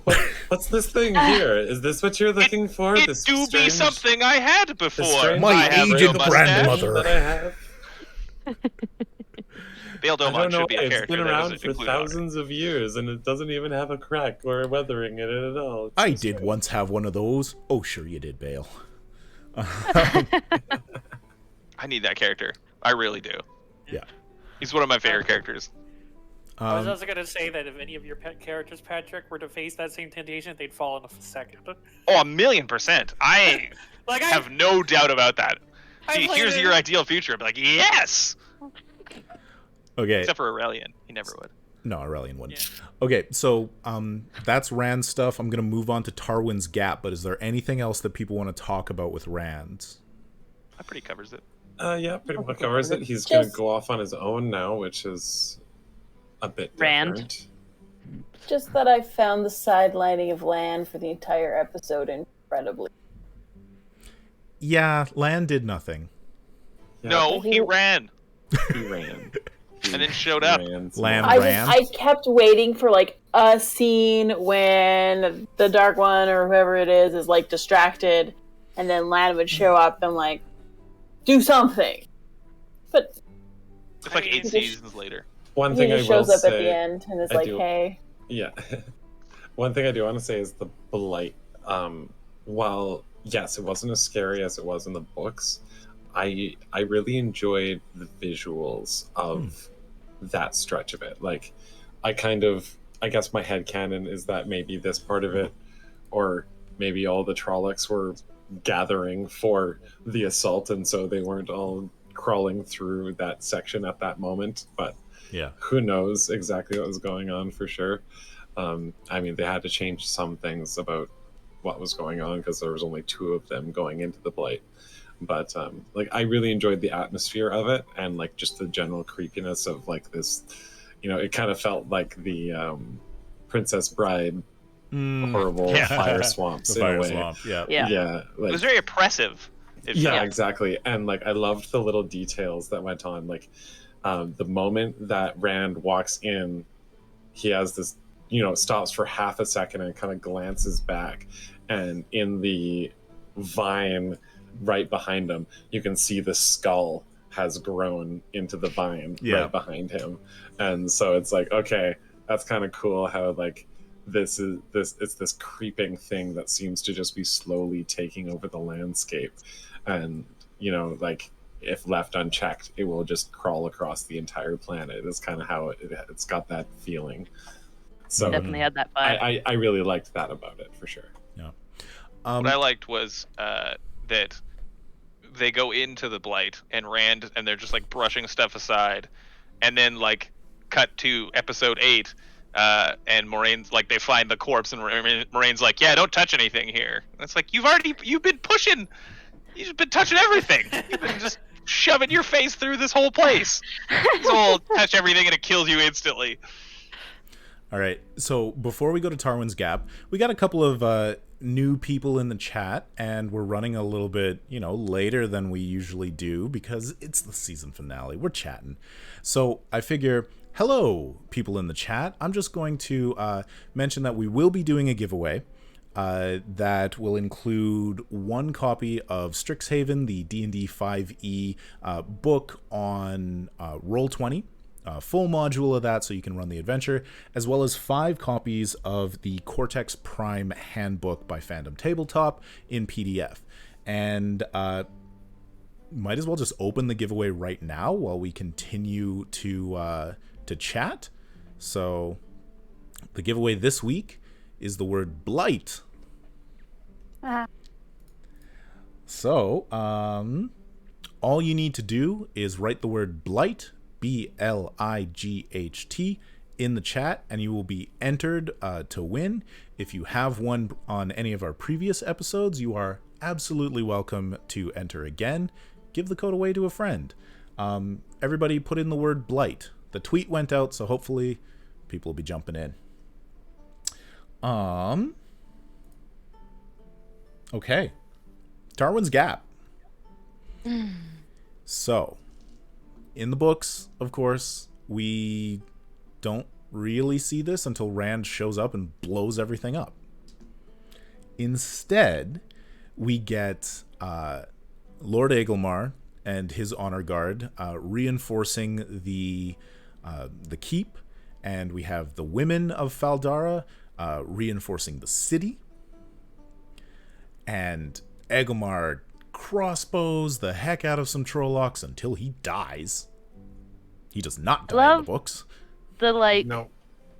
The conversation he has with his sister beforehand, though. Yes. Where she's talking about, like, you should wear this old armor, it saves people's lives, and he's like, I'm gonna die today. It is not my place to win this battle. Yeah. And I'm like, oh my god, the heroism. Yeah, and then I she think wears that the was, armor. like, such a great example of, like, just the Malkiri, or the Borderlanders mindset of, like, we are here to, hold back this tide as long as possible. I don't intend to live, like. Yeah, and every that Trolloc very, like, maybe if I do a good job here today, other people will have a chance. Exactly. So yeah, it's great scene between those two. Really cool. And, like, you could see that, she didn't get it. She wasn't thinking along those lines. She doesn't understand the decisions he's making. But then as soon as they have that conversation, she's on board and she's like, let's defend the city. Yeah, that was so. And yeah, she's like, I will not let the city fall. Knowing very well that, yeah, you might. All right. Like, one big change was they never explicitly mentioned that Tarwin's Gap was actually defended. Mm-hmm. It was They always did not. just a place They where rode to it. Yeah, it was a place far away, and that was the main entry point from the Blight into the Westlands, Randland. And so it was just always, I always imagined it as just like the hot gates in 300, like a focal point where combat would take place and you could funnel them easier. But here they've done the intelligent thing, which is build a big giant wall. Yep. It's the only place monsters can come. Maybe put stuff there. Yeah. So that they can't. It was run a at very you. well made wall. Yeah. It was cool and it made sense. Meric and I were mad immediately about them like marching out forces and then sending out 10 guys on horses ahead of everyone for a sortie into nothingness, but that was just them riding out because they're smart. Yeah, and they were just riding to the wall quickly, and then they they're did just not fast. ride towards the Trollocs. Yeah, they didn't just run into them. That would have been Yeah. Like, ridiculous. that's foolish. For That's honor not- and glory. Yeah, that's not a good cavalry charge. Hey, Just we're not- like tens of thousands. We have not met Wyramon yet. Oh, I'm so sorry. Spoilers. Okay. Oh god. Amelisa calls out to all of the women channelers in the city. We get And to see gets Min leave. 4? Yeah, and she gets 4. She actually only gets 2. Technically. And then later. and then she says, Moiraine's 2. Nynaeve, we're our own. Yeah. Now, Nate, just calm down. Yeah, but Jesus. aggro is her state of being. Okay? It is. It is. That is an accurate point. That's always been her thing.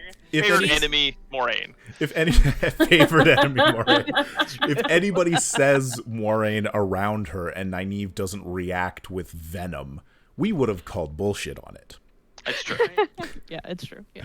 And I can't remember Okay, exactly why she's so persistently aggro. I can't remember what. Lorraine took her kids. Yeah. It's a big thing of her being the wisdom, and she's always the youngest wisdom that has ever been. So she's always getting flack from everyone in the village for being young and being a woman. Like, even from the women of the women's circle, they're always like, yeah, but you're young, so you don't really know what's going on. And the men are like, yeah, she's super young. So she's just getting shit constantly. And then Moraine shows up and is like, I'm also a woman. And everyone's like, well, we better defer to her. She's like, well, I was a woman of power. Why the fuck? And then Moraine's like, and also I'm going to take all these kids. She's like, those are my goddamn kids. Also, she's got her man. Fuck this lady. That's where I always assumed her venom towards Moraine came from. Plus, she was always like, "Man, that guy's real handsome. Why isn't he my guy?" And he is her guy. Yeah. Okay. Amelisa links with the 4 and draws so much of the 1 power that instead of having Rand teleport to the battlefield and take care of it, we have an active, interesting scene with Egwene and Nynaeve.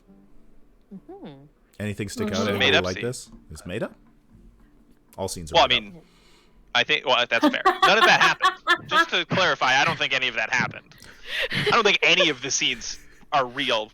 You know, I don't think it's trollocs. What? You mean that somewhere out there in the multiverse I couldn't visit there? No, in the multiverse you could. Let's find a portal That's what we're stone. talking You about almost here. ruined my dreams. Yeah, sorry. No, we definitely can. No, just that, as you mentioned when we were watching it, linking, you can't draw enough to burn people out. You know what? I actually started looking that up, and I couldn't find anything confirming that, so I wasn't certain if I was remembering that correctly. Maybe it's that you can't draw enough through an Angreal or Sangreal unless it's a specific one.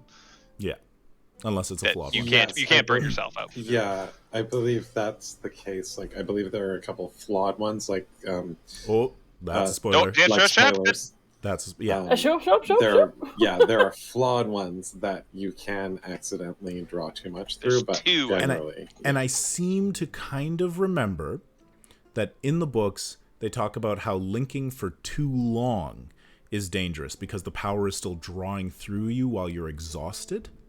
And so I feel like that might be one of the ways that you can burn yourself out. Yeah.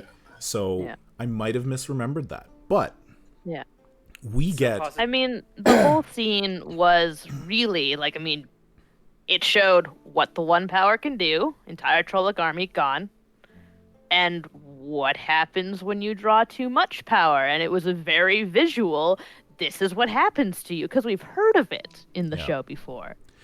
It was a literal representation of being burned out. Yeah, I mean, usually they say you're burned out, you just can't use the power anymore. Yeah. And you're just sad, and eventually, you know, the effects of that happen. You get your face cooked. Yep. Just right at your face. It's really cool to see stuff happen with that with magic, because every time you think about like magic in any fantasy setting, you're like, oh, all this cool magic power, look at all these cool things that all these wizard people can do. But it's dangerous. And it was cool to see a really visual representation of what happens when you take too much. Yeah, I do kind of like that change about it. That, like, you know, there's a... You know, it's not just this limitless thing that you can unload all of everything into and, you know, burn down an entire army and there's no consequences. Instead, it's, you know, you hold on to this power too long and everyone's going to die. So, sorry, Jen, did you have something to say before I ask my question? Yeah, no, I was just going to say, I had forgotten until right now when we were talking about this that they did show Min have a vision of Nynaeve's face being all gnarly and burnt, and I got really upset about that because it grossed me out, and then it happened, and I was like, oh, that's really sad. Yep. But I also thought it was interesting that she said that kind of weird Emmonsfield women's line again, and it was like, it was fine, but it's a really weird line. Like, you're always alone and never alone. I'm like... Yeah. It is kind of a weird line. Why does she have to be always alone? I don't understand. So, how do people feel about the death fake out? And why Nynaeve being healed by Egwene when the logical thing probably would have been Nynaeve, the other way around, the healer, healing Egwene? I think it was that Nynaeve had been given a lot of agency in her power. She's shown to blast back Logain and heal an entire room, and Machin Shin comes and she slams that back. But you've only ever seen Egwene channel a little bit. Yeah. She's only done a little fire. And, you know, she's rated amongst top 5 female channelers of ever, I think. She's actually like around. I'd give her top when 10. It gets there. Is she top 10? Yeah, I'd give her top 10. But still, top 10 expanded list. Yes, it's a big list. It's a big list. Yeah. She's powerful, but she's never shown it. And this was one of the most powerful things you've seen has dropped because she's been burned out. Egwene has some agency there. I have power. I like that read. I like your read on that. I think that makes sense. Absolutely. What I would have preferred was if Egwene could have shown her power in a way that is more representative of what she's strong with, which is earth. So healing being water and air, and the little fireballs that she threw at Valda, not great. But Egwene is uncommonly strong in earth. And so it would have been cool if maybe she had been able to throw up some rolling earth at the Trollocs or something, or I don't know. Yeah. It would have to have changed the entire scene, but...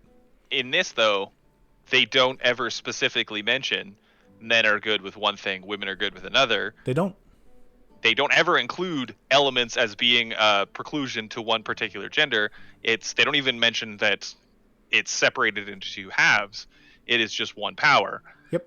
Mm-hmm. They don't ever particularly mention weaves as being of one element combined within an element. They just don't include that. It's just power you wield to do the thing you want to do.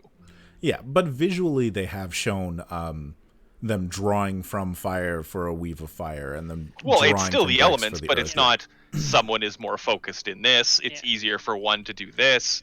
Yeah. So it's just Egwene doing the thing that she needs to do now, which is she cannot lose this pilot figurehead in her life, the one who brought her into womanhood. Yeah. She can't lose her, so she won't. I mean, in terms of she pushed her off the cliff and, took her through that. She's always been there for her as a figurehead. The way you phrased it sounded way sexier than it actually. It's not what... I'm not saying that didn't happen. It could have. I mean, it's open the of a village Prime show. than I would have imagined, but sex. I don't think that happened. What I mean is, during that incredibly particular scene, Jennifer, she was the one who was walking her through it. And as she, as always, as the wisdom of her village, she was the person you look to. And she's suddenly now down on the ground, her face burned off. You cannot lose her. Yeah. I oh, sorry, go ahead, Tim. That's probably smarter storytelling in that it saves you a bunch of exposition that really might not matter and might necessarily constrain you, especially if they're going to have divergences to the story. So just not you know what, we're not going to say these specific things just so that we could just do what we need to do. And we'll either trust our viewers to be intelligent enough to go think, oh, maybe that there's, this thing going on, especially when you have scenes where, you're drawing up various elements. Or they'll just be along for a ride, not questioned, and we don't have to worry about, a whole bunch of problems that would normally be covered in a bunch of expository text within, a novel and so on. Because you gotta cut things. You have to. So. It's true. Yeah. It's just that Egwene sucks at healing in the books. Fair enough. Well, I mean, it's not the books, Meric. I did for a few seconds there. I'm like, are they actually gonna kill Nynaeve? I know, For a little bit. Are you actually gonna? What are you doing? I mean, they've done a good job throughout the whole series of even when she got grabbed and dragged away, I was like, but they can't do that, right? But they've already changed a bunch of stuff, so maybe they do that. Yeah. But they can't do that. I mean, admittedly, when she got dragged away, I'm like, she's gonna murder that Trolloc. I mean, I also thought that she would punch it in the face, but I was fully expecting the next episode to just open up with her the Trolloc hauling her up and her just knifing the Trolloc in the throat or something, I did love. Let's just go back to that episode where she shanked that Trolloc so good. They were in a prison ward. Yeah. Jen, go ahead. I was just gonna say too, I did find it satisfying the way they did that scene. Again, just because a big underlying theme for Nynaeve is, again, her want to protect kind of the kids from her village and all of that. And, that really eats away at her in the books that she's often unable to do that. So I thought it was a nice thing for her that she, got to protect Egwene from something that would have burned Egwene out. Yeah, so it gave, she did. I like Patrick's take on how that gave Egwene agency as well, but it also gave Nynaeve that agency that she really wants to protect. She'll die for them. Which is what she'll die for anyone she loves. Okay, so we've had Rand's change in this finale is that he's being selfish. So I'm not a fuckboy. Yeah. And then we Shut have... up about my ginger. I mean, My still... ginger's That's how you really feel, Tim. And then we have Egwene and Nynaeve taking out the Trollocs, and then Egwene getting her moment to use the power and save Nynaeve, whereas, as Jen pointed out, Nynaeve taking the danger from Egwene and saving her. Then we get our third sort of big story thread in this final thing. Perrin is all angsty because he's trying to follow the way of the leaf, but there are Trollocs about to murder people. How do you possibly do things other than fight? Loyal gives him that lovely wisdom of, if you don't know how to help, ask. And they go and they speak with Uno and Lord Yakota, who is not Ingtar Shinoa, as I originally thought when I watched episode 7. This is Lord Yakota. Anyways, they are pulling open the throne room and revealing the Horn of Valir. So it is not in the Eye of the World. It has been kept safe by the rulers of Faldara for probably thousands of years. Mm-hmm. And where are you going to keep something you got to protect? Under a chair. Right beside the Blight.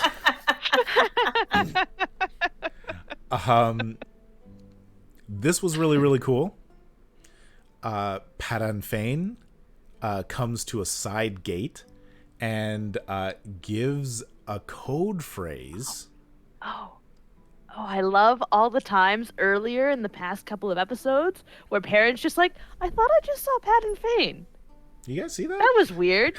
So his senses, you can tell, and especially in the ways we get to see his senses are coming in line. Yeah. All those special wolf powers. I love Perrin. No way.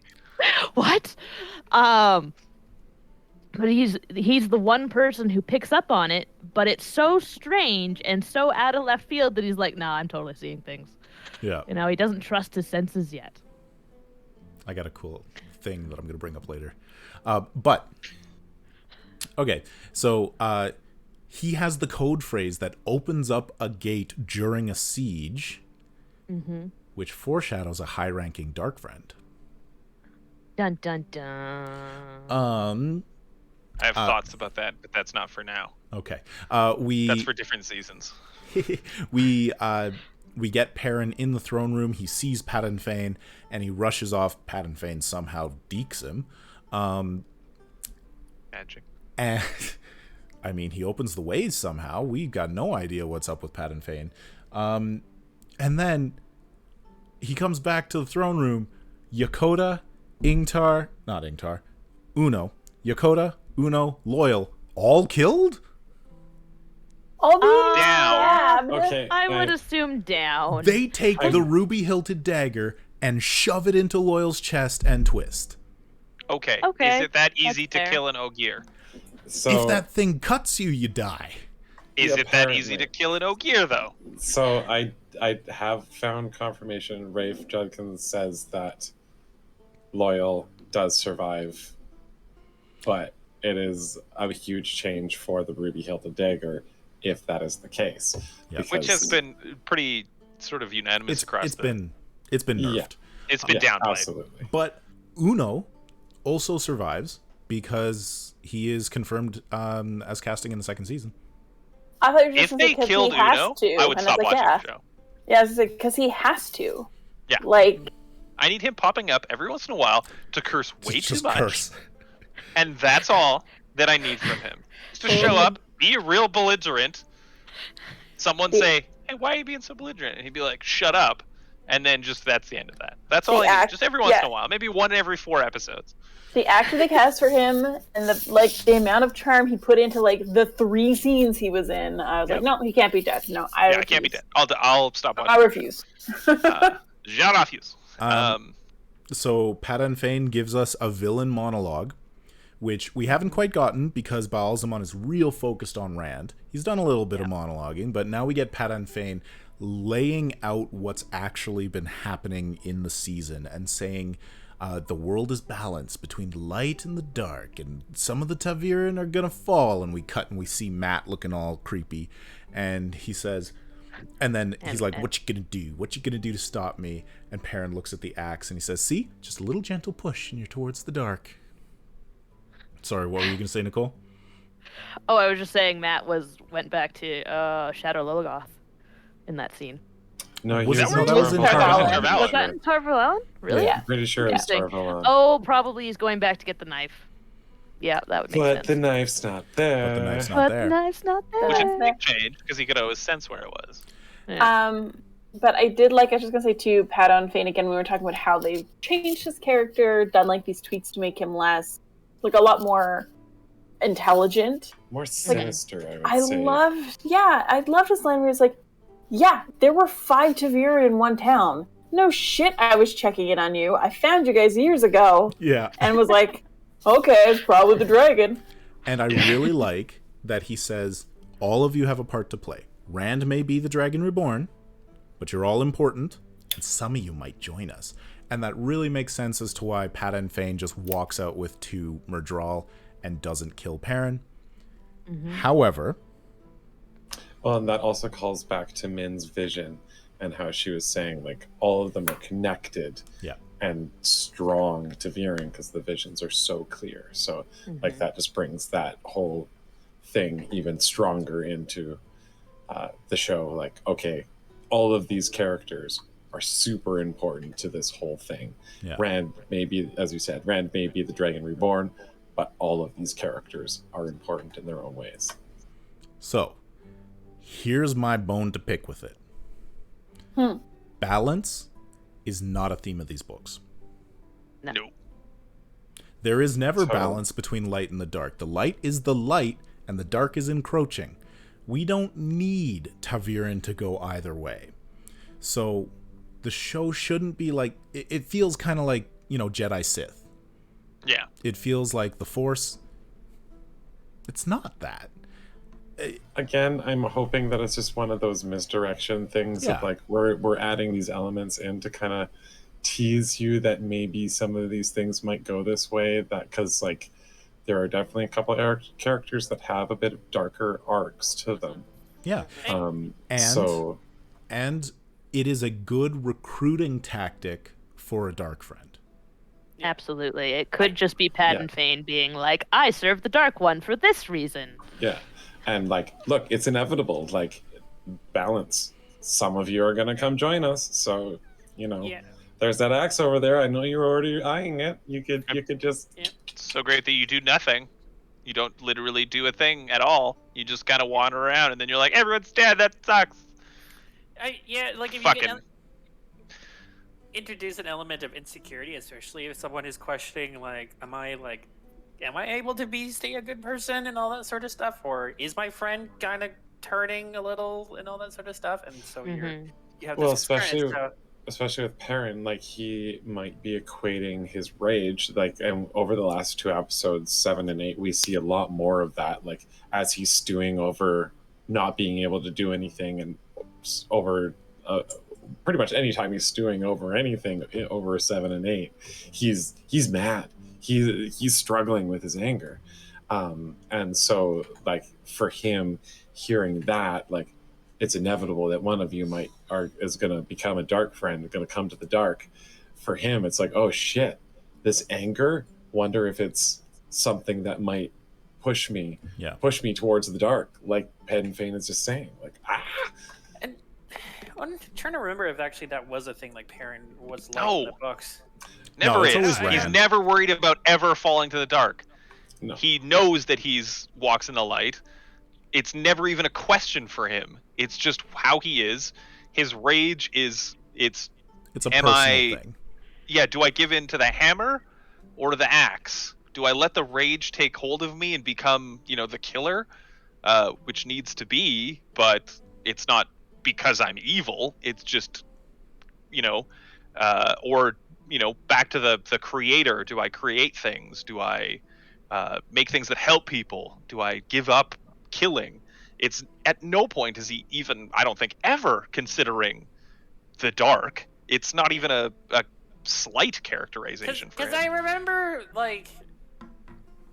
from what I remember, Perrin's always a pretty solid dude. He's Yeah. just, Yeah. he's Perrin. He's like, incredibly solid. He's the Rock. And the He things even that keeled. the things that had irritated me were never about Perrin, but Yeah, the story is around him. anyways, just yeah. And okay. I could say things, so many things. So we've got these 3 threads that they've broken out into a full story for all of the characters rather than Rand pinballing around. I like it. I think it's better. It's better. Yeah. I think it's better because it spreads out that responsibility. It spreads out That's the thing. Yeah. One of the big focuses of this of the book series is that everything is heaped on Rand. He takes on every responsibility because he must, because these are the things that he has to do, because he knows he has to be the one that saves the world. Yeah. He's so worried about it. He takes on everything, much to the detriment of everything to do with him, his relationships, his mental health, people around him. He's so focused because he's worried about being the one who has to do everything. So to spread it out and go, yeah, some other people can do some of your shit, I think it gives a lot of a more even keel to his character. He still knows that I'm the Dragon Reborn. I have to be the one who does it, but I don't have to do everything. And as we were talking earlier with the recap of the book, there's a lot that happens in the end of that book that just doesn't make sense. It just happens. Like Rand appearing over Tarvalon. There's no mention of some of the weaving that happens later on that allows him to do that. He just appears there. He's just there. Yeah. And the staircase is like, what even is this? Has he gone into the dream realm? Is he now I don't even know what the hell is going on here. So that whole sequence of events, very confusing. And And rushed. to try and put that into TV somehow. no way. No way. Yeah. No way. It's I'm sure the confusing enough. screenwriters were like, If you were like, let's try and no. visualize this, it would be, okay, no one understands your last episode. Yeah. All right, Because nobody so- understood the end of the Eye of the World. So All right, but I'm going to cut us off here. We've got a couple more things to talk about before we take our break. So we've got one more big scene. I want to talk about thoughts for season 2, and then I want everybody to give one thing that they loved about the season. So, the last scene in the show, the Shan-Chan arrive. I'm not even going to great. say anything. What do people think? I loved the look scared. of the fleet. It was how I Intimidating. imagined their ships to look. The channeling of the wave seems very counter to everything that they've ever been about. They were never destroyers. They were taking their rightful place and ruling. Like, one of the big things that always comes through with the Shan-Chan is when they arrive, if you are okay, if you swear their oaths, you're fine. They don't touch you. They don't destroy you. They're not, evil. They just, they rule. That's it. You accept that and you're good to go. we're the rightful rulers. We're just coming back. You accept us. We're good. Yeah. We'll just keep going. We'll leave our representatives here to, make sure that you're doing all the things we're doing. But then, Are they great? We No. got things to do. But No. are they malicious? Definitely not. That's not their point. They're not destroyers. They're I wouldn't even say they're conquerors, because in their minds they're believing that it's their rightful territory. It is they're Hawkwing's actually empire. They're actually annoyed that when they come back, people Weren't waiting. weren't waiting for them. Yeah. That was the whole point of what is it called? Toman's Head? Was they were waiting. That was supposed to be the It's point where Watchers, they were supposed to be waiting for them to return. and they weren't. So they were like, "All right, you all really failed in your duties. You broke your oaths." Yeah, so that's what they're most upset about, is that people weren't expecting the return, which is what they are anticipating. So the whole like, we'll just send a giant tidal wave to destroy one small child on a coast seems insane. I mean, I don't imagine their goal was to destroy the one small child on the coast. I think maybe. Well, I mean, actually, you looked at that coast looked pretty abandoned. Yeah. But I'm hoping, again, it's one of those, like, I'm hoping that we get some additional context in season 2. Season 2 starts with the wave slowing down, and then it just goes boop. No, the wave, what it does is it goes out, and then they drop it back, and it goes behind the ships and pushes them in super easily so that they don't have to worry about wind. I kind of thought that was what they were going at, because, like, there's the cliffs, right? So yeah, why would you send a tidal wave against a cliff face? Like, exactly. So maybe they're just raising the water level so they can land on the cliffs and not have to climb. I don't know. It's all really weird. So yeah, I'm really hoping that they give us some kind of. They did reasoning. show some crazy visual differences between everything we've seen before and the Shan-Chan in terms of specifically their channelers, the Damain and Soldam. They look crazy visually different. Like they've got like the mouth guards for their lady channelers. Also, the collars apparently seem to be entire shoulder pieces. There's no chain, which, spoilers, that makes some things difficult in later books. They're on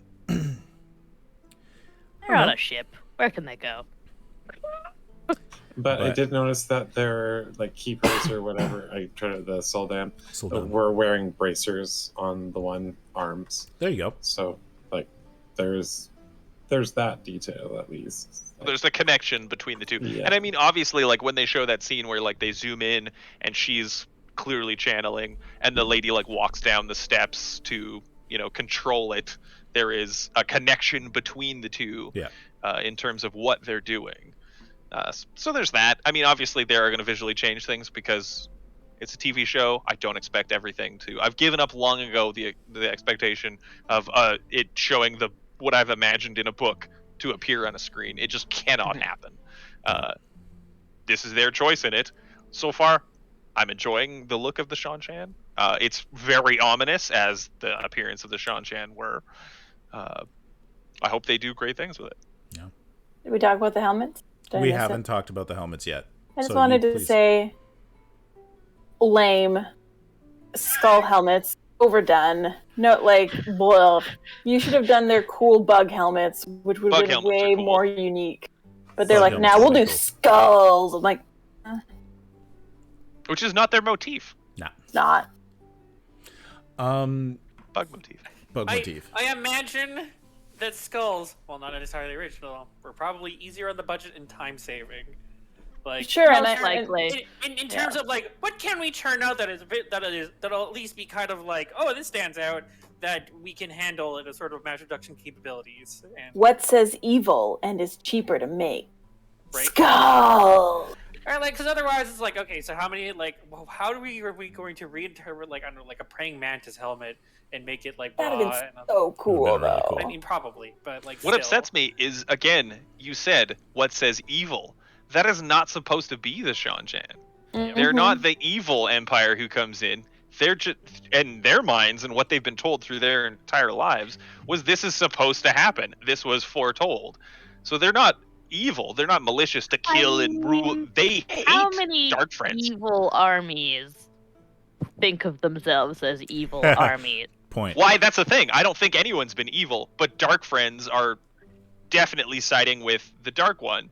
Whereas the Shan-Chan specifically super hate Dark Friends. They're really hard on Dark Ones. Oh, I mean, they are threaded full of them, but... Yeah, but if you get caught, big things. Yeah, anyways, they're super hard on them, though. Okay, so that was season 1. My guesses, and I would love to hear people's thoughts and guesses as well, but my guesses for season 2 are that we split up our characters and we probably mash books 2 and 3 together. Rand goes on his vision quest journey ending at the Stone of Tyr. I think that Perrin takes the lead on hunting the Horn of Villiers, because we just saw him see Patton Fane leave with it. He's going to get his sense. He's going to smell. I think that they're going to combine Huron and Elias. We'll get the Sniffer and the other wolf brother, and we'll just have one character with the two, I think. Mm-hmm. That's reasonable.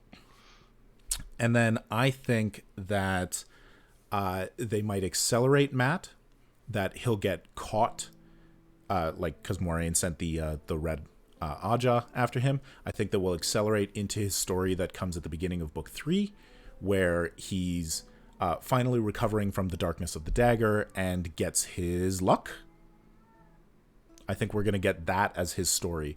And I think that Egwene and Nynaeve will go back to the tower, meet up with Elaine, and Leandrin is going to scoop them all up and say, hey, Matt got away. We need to go and hunt him, or something along those lines. And that will be why they go. Yeah, because they're going to try and find Matt.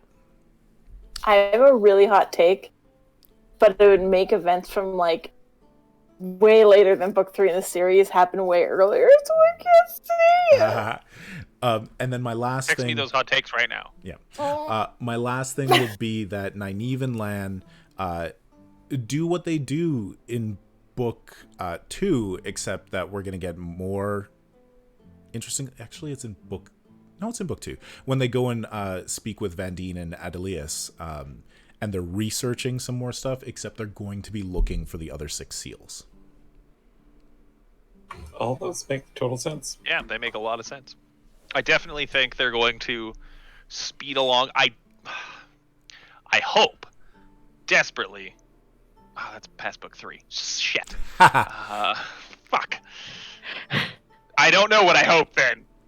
But I know that I imagine that season 2, I think, has to have all of the events in Tyr happen all at once. I think it has to all be encompassed in season 2. That's a lot of stuff. Yeah. And all the getting You're talking to Tyr. about Tolman Head and Tyr? I think it's all compressed into, because they've already shown that they're cutting out huge chunks of where stuff takes place. I don't think it can happen where Rand was already in the Borderlands and coming back to Faldara when book 2 starts. Yep. And that's already not happening. Yeah. He's already gone. Yeah. So I think they've cut out that and his what are they called? The stones. The big tall stones where you travel through weird dimensions. Oh, the portal stones. Portal stones. I think they're cutting that out. That's gone. At some point, I think he's going to meet a pretty lady. We can only hope. I'm super hoping he's going to meet a real pretty lady. She's got a silver belt. Let's move on. She's got It's got to be. She's super instrumental character for the entirety of the series. Yeah, so she has to be in it. Soon. There's a bunch that you can cut out and it doesn't really matter, a whole bunch, but she's crucial. So that's going to happen as he's out on his own, and then he's going to end up at some point. I don't know if they're holding to the Carathian cycle, but I don't at some point he's got to end up in Tyr. They've mentioned the prophecies of the dragon. He did see them in Tarvalon. Yeah, so he's gonna end up in Tyr, trying to do as Rand was and fulfill the prophecies. In his mind, he's like, well, okay, I'm it, so I got to do all the things. This is a checklist that I now must accomplish. Now, Jen had an interesting thought about where Rand might go here. That would be a departure from the books. What do you think, Jen? I thought he was going to go across the spine. I thought they were going to start his Aiel arc now. I mean, I wouldn't be surprised if that happened. I wouldn't be surprised if that happens first.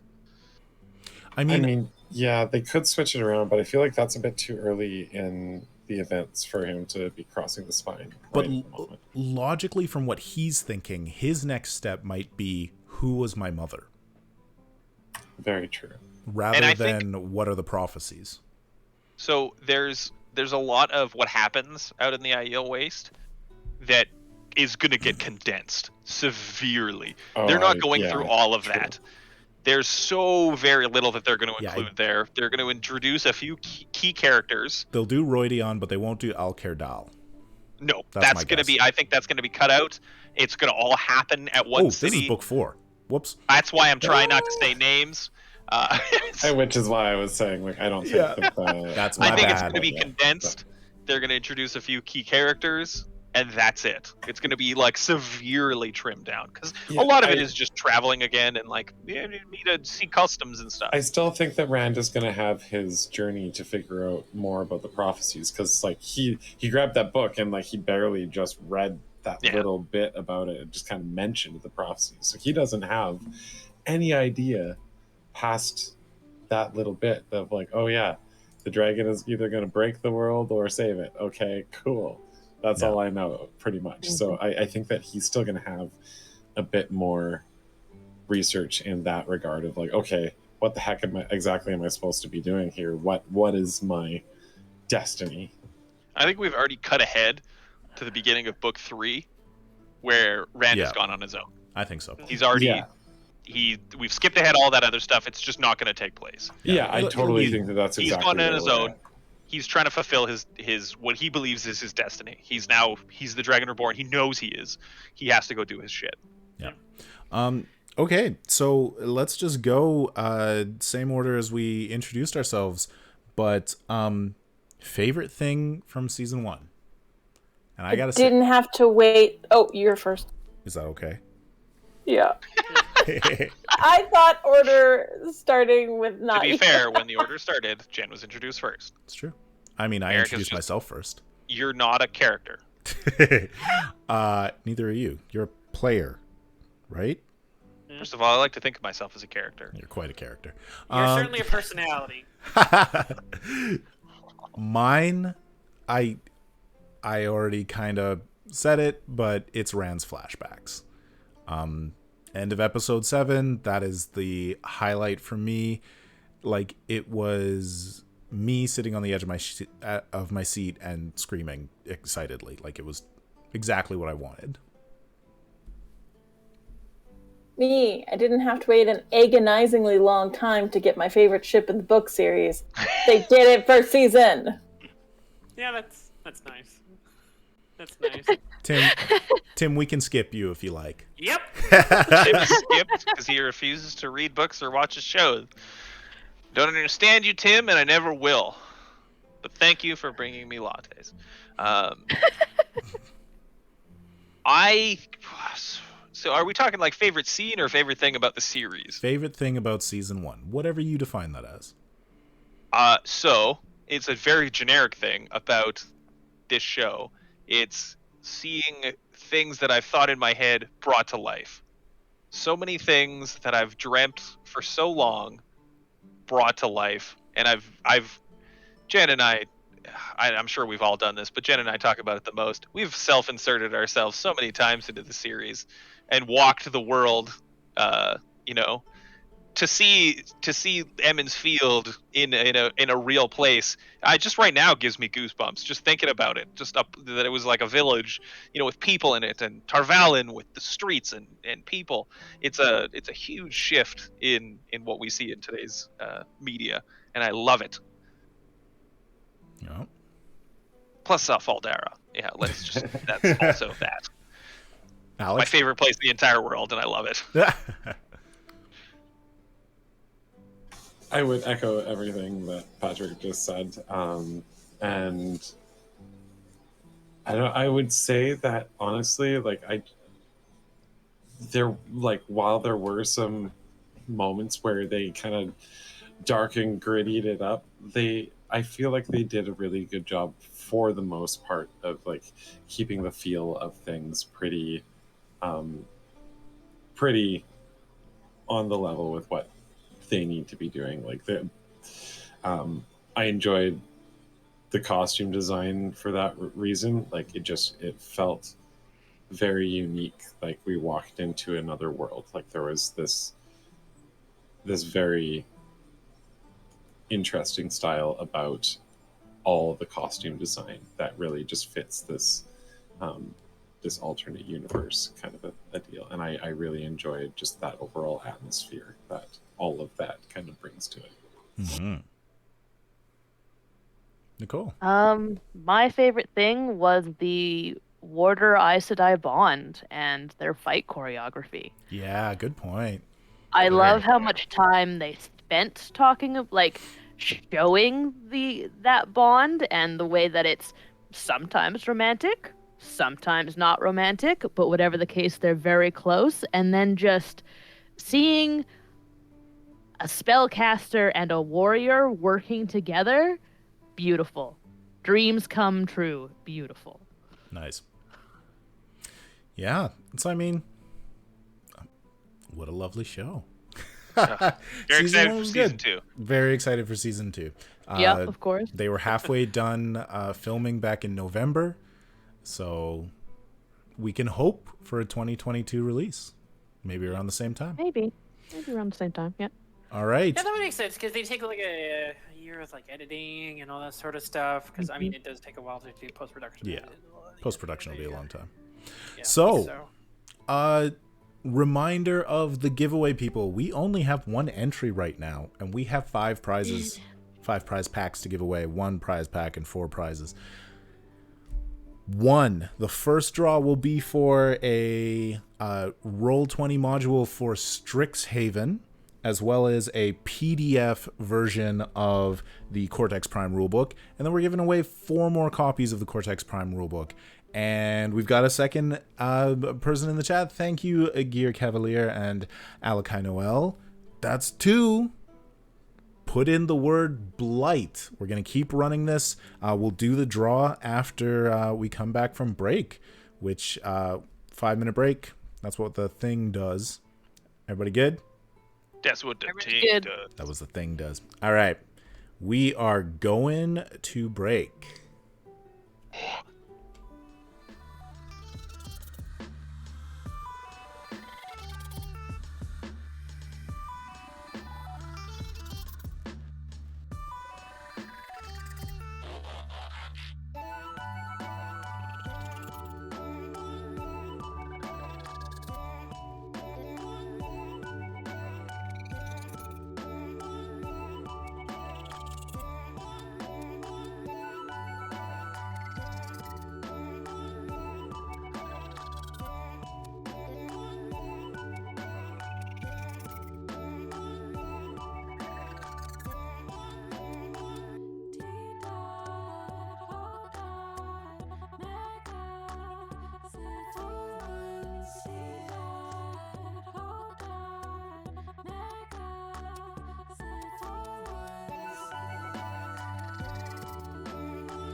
Hello, everybody. Most of us are back. So thanks again, of course, for joining us on your New Year's Eve and hanging out while we talked about Wheel of Time, the wonderful, excellent TV series. And if you're watching this later on YouTube, sorry we missed you. Hopefully you had a lovely New Year. And bees didn't But eat not at a party. eyes. But not at a party, you know. Follow your local guidelines. Please. Okay, so we are going to give everybody in the chat a little bit more time to enter the giveaway because we got free stuff. We won't give it to you. Once again, Just type a word. Free stuff. Just type a word, you get free stuff. I don't yeah, understand type the it. word Just type a Blight. word. If I could type it, I'd type it. I would also type it. Type a word and give it to me. I don't even care. First pack, of course, is going to have the Strixhaven Roll20 bundle if you want to play 5e about going to magic school. And also, yeah, of course. And then also a copy of the Cortex Prime rulebook in PDF. And then, I mean, I was going to give away 5 of these, but there's only 2 people who have entered right now. So, anyways. Archduke J throwing some shade. Put the word in the chat then, Archduke J. Type All the you word need Blight. to write is Blight. And you One can win word. free things. And we know, Yeah. Cool thing. we know that you play Dungeons and Dragons, Archduke J. I'm currently setting my Strixhaven game in Eberron, and I know you run Eberron. Type it. What are you going to do? Nothing. Just type it. If you're not running a game, start running a game. What's wrong? All you It's have to free do... stuff. Oh, he did it! That's another entry. Well done, Yeah. Archduke J. Oh, Who else is in the and chat? then he Bring up failed their it. names. Let's berate them. Name by name. Let's berate them name by name. Let's have another TV viewer, Commander Root, Extra More, Cavalier, you're in, you're good. Nina Type it Tella, again. RPG Alliance, and Zewookie. I don't think Stream Elements can enter. I don't think so. That seems like it's probably a... It's probably a bot, like MooBot. But if you're a human who can hear this, the words I'm speaking, type the word Blight. Get Even if free you're just things. like a Or sentient- if you're not a human, but you are a sentient biological creature, go ahead. You know what? No, don't do that. Room. They're not allowed. Ogle. I don't want What? any. I don't want any roboids who have assumed biological function. Or like a big cat. I don't want that in there. I want a big cat in there. Yeah, of course you do. For the people who have entered the draw, we have 3 people, which means you're automatically winning. That's pretty awesome. Right. We'll close the giveaway down and then do the draws, and I will contact you via messages on Twitch and give you your code. But we can get started. We have a game. We're gonna I play a forgot that game. part. And now, of course, it is New Year's. We're not going to play all the way until the ball drops. Heads up. This is going to be a bit of a shorter game because we spent a lot of time chatting about the entire series that we were here and excited about. It was a big ending one. Yeah. You know? And also, we're all gonna die. Yeah. And also we're charging a camp of what I assume is just chock a block with mere draw. Whatever. Yeah, Who even we're knows making what's an gonna be there? ill-advised an assault on like. a Meric, party. your Blight. entire vibe with me saying that we're all gonna die is you like being, you know, the belle of the ball being complimented. You're like, oh well, you know. Wow. Nicole's 100% Thank correct. you. Yes. Are you wrong? No. The end. No more words needed. Okay. Oh, I forgot we actually got to the manor house. You did. I'm going to Oh, read the fancy things. chairs. I'm just going to go to this part right here. Don't look at There's their another chairs. prologue thing, isn't there? There's Probably. not. Because we don't need it, because we're here. I mean, fair.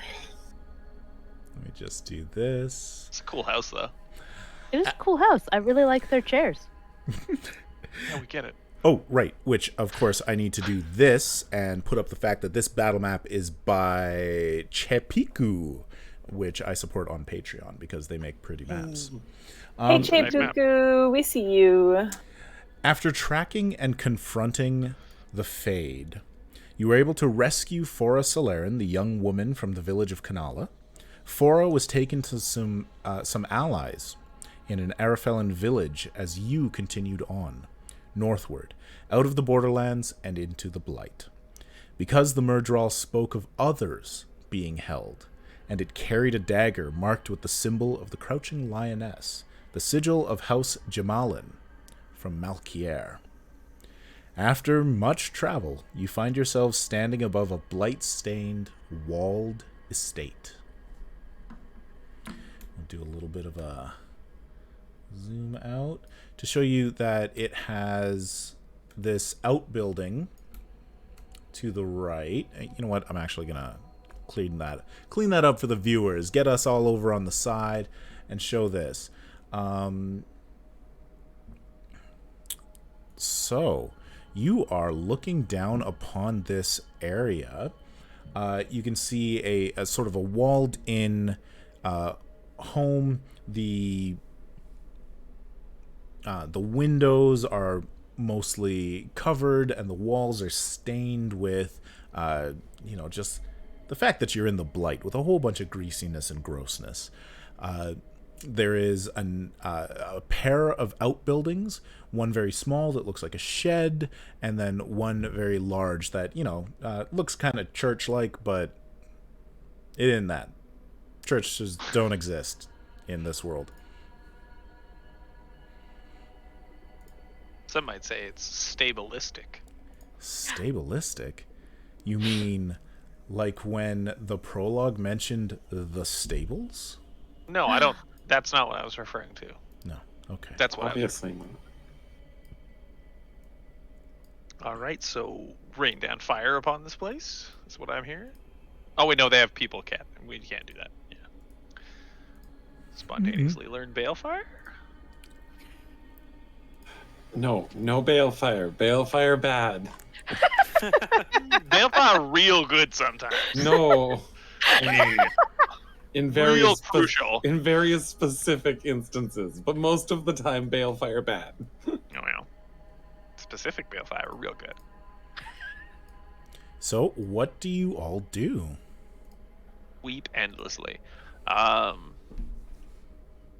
we know we're here to find other missing children, correct?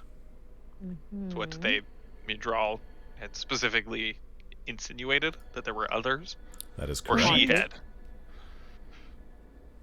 Well, The Murdral kept sort of taunting her, saying, "I'm bringing you to the rest of them." La, la, la, la. And she said, "There's others there." Dun dun dun. We can't see anyone out and about in this estate? You do not currently see anyone. It is late afternoon at this point. No, actually, sorry. It is early evening. It's quite dark. It is hot here in the Blight.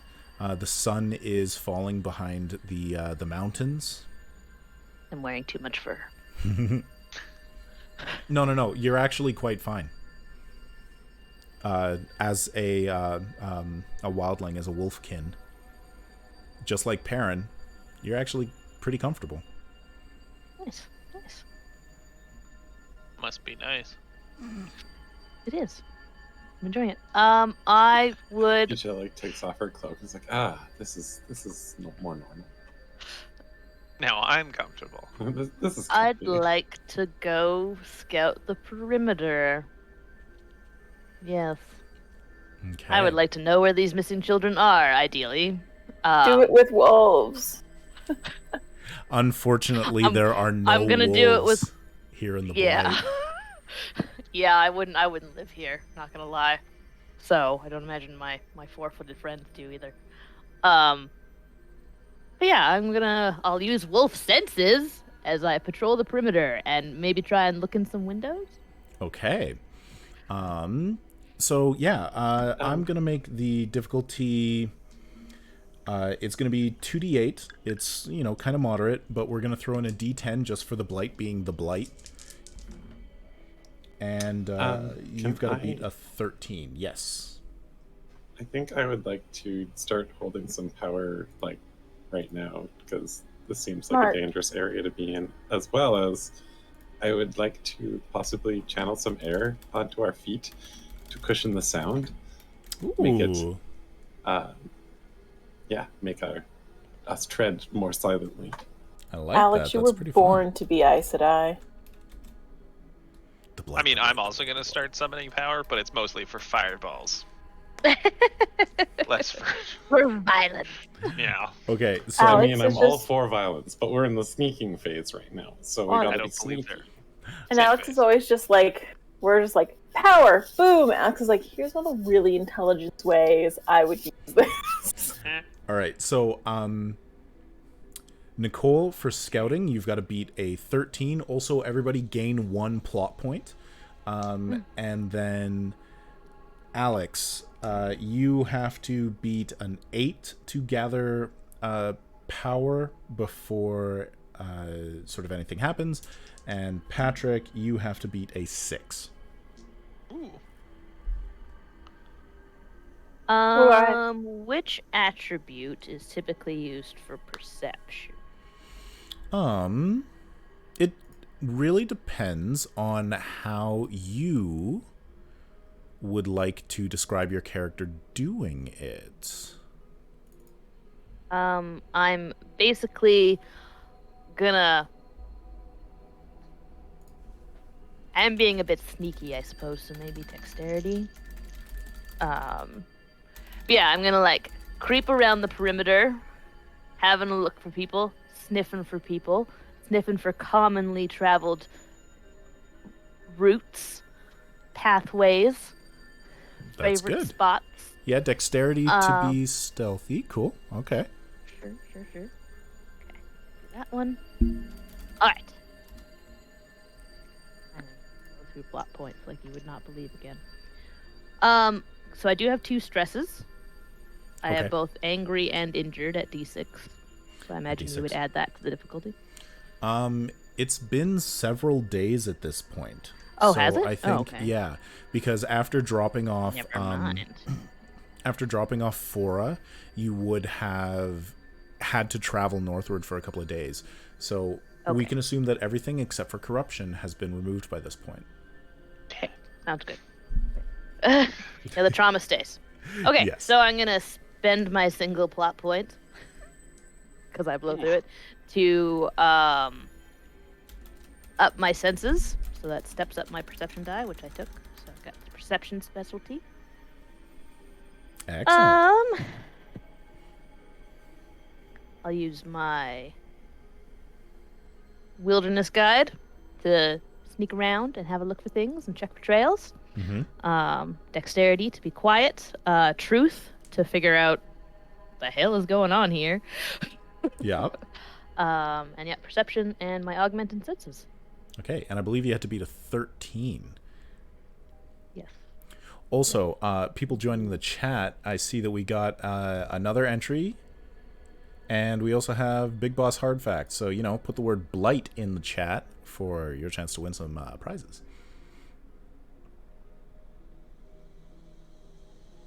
Just type the word.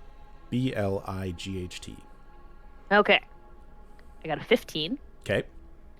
with a D10 effect die Okay. and a 1 if you would like it. Ooh, yes, of course I will. Yeah, okay, I'll so take my plot point. yes, you can get a plot point, and I am going to give you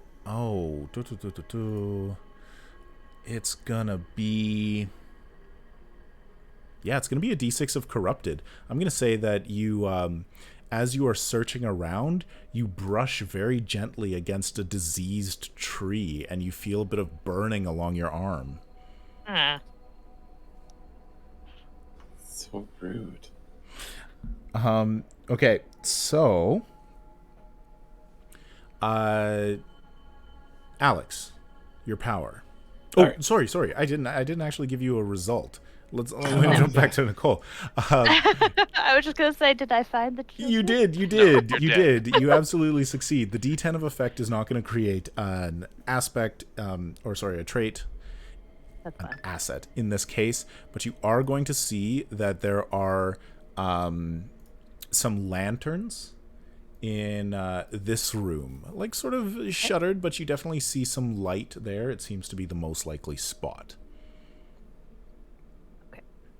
I will return to my two-footed friends.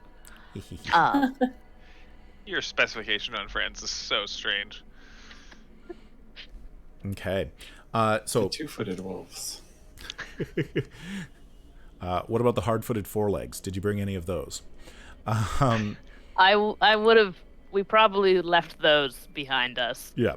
All right, Alex. You, I believe, needed to beat an 8.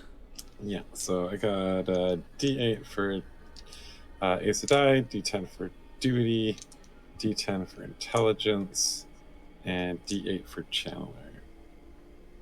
And heck it, I'll throw in my Angry though, too. Why not? Nice. So that is I can get a 12 with a D10 of effect, and I also have a 1 that you can use if you want. All right.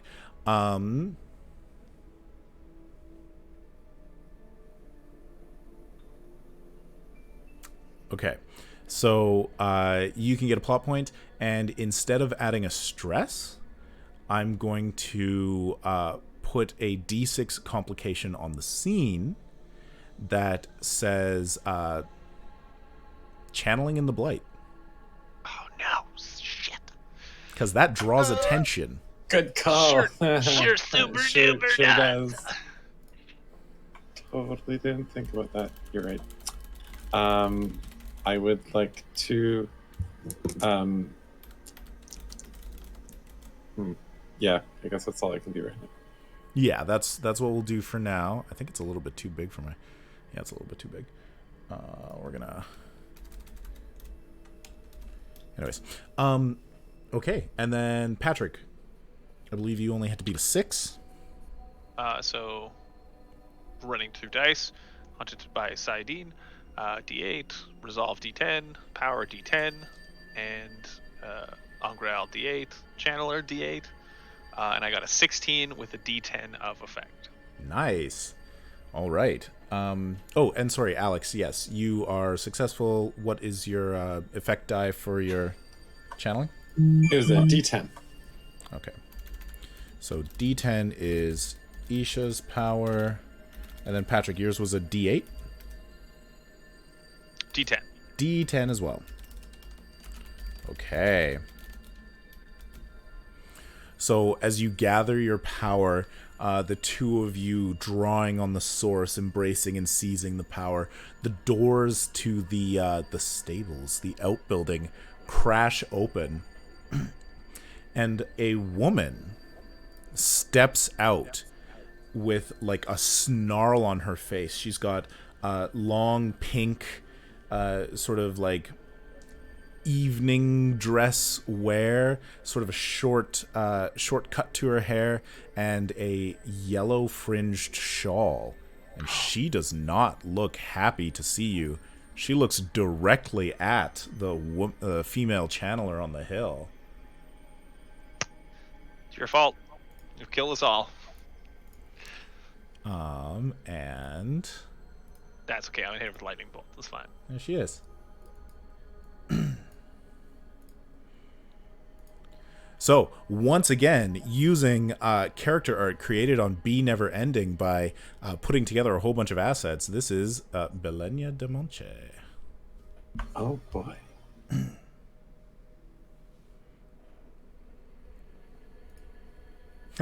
I tried to close it on OBS, which doesn't work. What is it that you want to do? She looks like she's about to fight you. So she has a yellow shawl. Fight her on? first. She has a yellow shawl on. But she looks pissed. Oh, she looks pissed. And she comes out, and she is holding the power, and she's beginning to weave.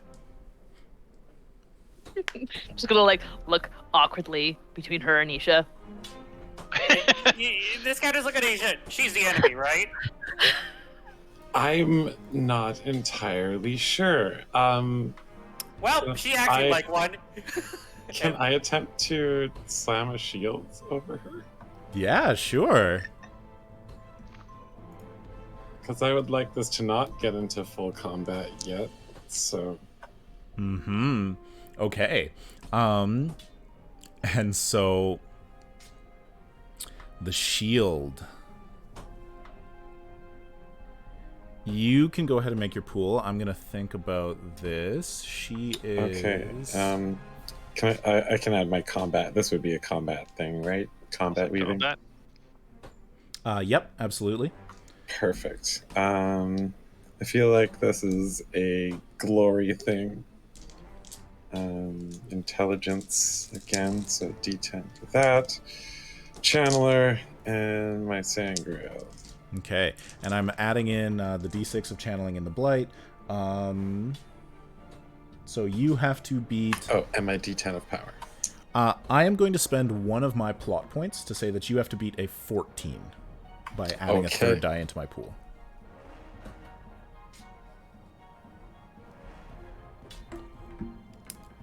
Sorry, a 13?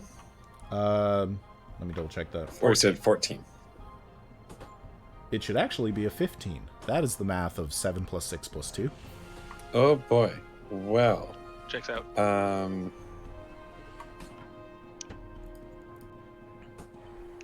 I'm going to use one of my plot points to add a third dice to boost myself up to a 17. Okay. Which gives me a D10 of effect die, and I also have a 1 that you can use. All right. Ooh, that's perfect. I love that. I don't like when Meric says that. So, ever. I am going to activate that, and the channeling in the Blight is going to go up to a D8, and all of you hear a fluting whistle. Oh, fuck. Just a horrifying, shrill sound that just runs fear through your body. And it is coming from the building she just came out of. Cool. Oh dear. Awesome. Okay, she is shielded, and she is just gonna... We're gonna have her take her turn, and she's going to try and run away back into the building. Like, you see her, she's got her hands up, and the shield slams into place, and just eyes go wide, and she turns around and runs back towards the building. But as she's doing that, somebody else could take a turn if they have a plan or a thought. I have an idea. Oh. I might die. It's fine. I'm gonna run over here. Okay. And I'm gonna pull a handmade whistle out of my pocket. Mm-hmm. And I would like to try to imitate that shrill, screeching sound that we just saw. Interesting. Okay. I love it. That's very cool. Probably gonna die, but it's fine. You're gonna get an extra D8 in your pool for secret reasons. Secret Oh, lovely. reasons. Secret That's probably not great. reasons. Secret reasons. Let's go. I'm gonna say it's gonna be moderate. So we're gonna go 2d8 difficulty, and then Activate secret reasons.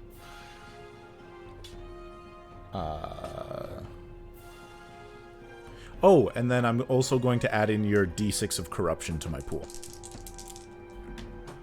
My d6 of corruption? Yes, you have a d6 of corruption because you touched a plant when you were scouting. You neglected to tell me that. Okay. No, he did. Oh, I just didn't hear it then. You just chose. You were like, I don't want to believe that truth. Okay. That sounds inconvenient. I'm just not going to hear that. I don't like that. This is- Your arm's falling off, and you're like, no, it's fine. What are you It may talking about? have been at the time when my dog was barking. It's fine. This is Okay, going to be so- pretty easy for you. This is only a 6 you have to beat. Okay. I'm gonna use my D8. I make instruments and try to play them. That's my third distinction, guys. I like Hasn't come it. up yet. That's great. Manipulation, Yes. because I'm trying to get an action out of something. The D8 for secret reasons. Yep. And then this will be love, because I'm trying to distract whatever the hell that is from my two-footed friends. Okay. I like it.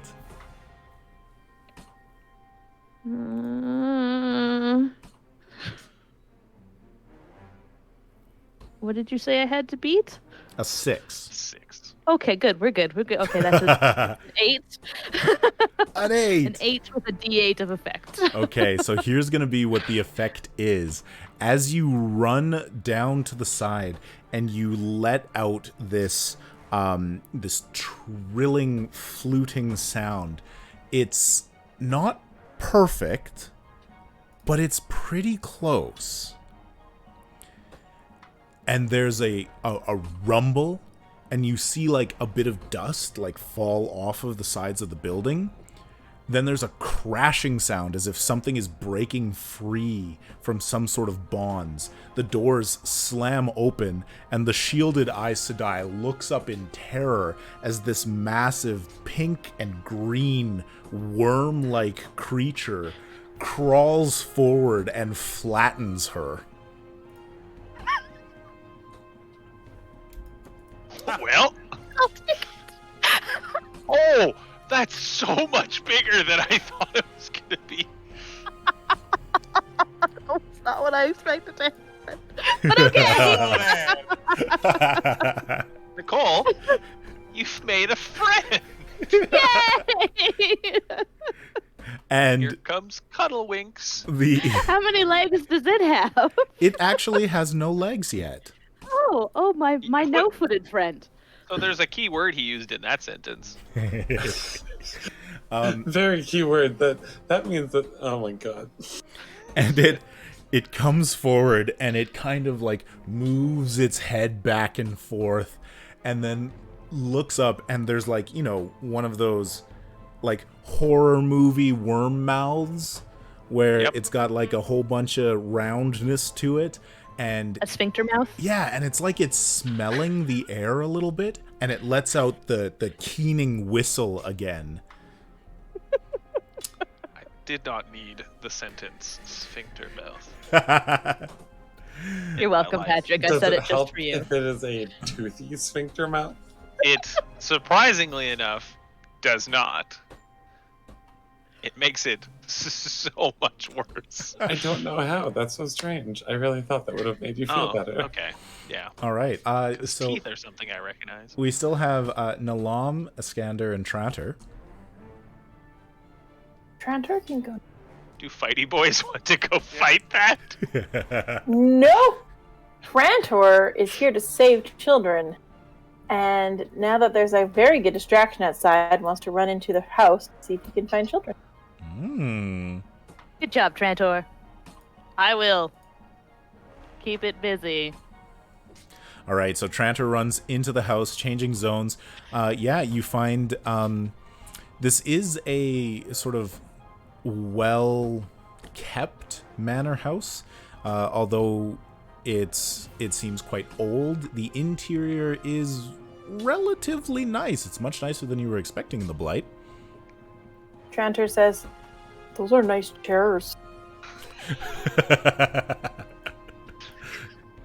Some nice chairs. All right, Iskander or Nalam? What are you feeling, Tim? So I know what I'm going to do. I should tell you real quick, just as sort of another plug for the game Cortex Prime. This is a new type of creature that we haven't encountered, not just like the creature type, but the mechanics in it. It is what is considered a boss monster. So it's got its own stats, and then it's also got a pool of 5d6. It gets to roll those in all of its pools, and those are its health. So as soon as you defeat the 5d6, the creature is gone. But then it's also got its other stats and special abilities and other things. But that is how you affect this creature. So we're attacking a pool of 5d6, basically. Correct. And then it's got a bunch of other nonsense. Yeah, when it fights back at you, it's got a lot. Cool. Well, Oh dear. under the circumstances, Scatter's like, well, today is a pretty good day to die. Let's do this. The lamb turns to him just for a second and goes, it technically has a head, I think. Oh my goodness, Ooh. I forgot it. Well, I guess it moved forward and crushed her. It'll take its action next turn. Don't worry about it. You guys go. Oh, that's weirdly assured of you. Yep. So, That is awfully You're kind doing the of you. bell of the ball Yeah. thing again. does it look like the slime is acidic that I have to worry about that, or is it just kind of like? Yeah, you should be worried about anything in the Blight. I mean, it's a giant pink demon worm that came out of a stables. I would say, in general, be worried. It also does a little dance.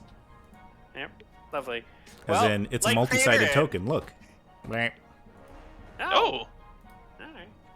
Interesting. Meh. Cool. Oh, yeah. gross. Nope, stabbing time. All right, move up and stab and time it.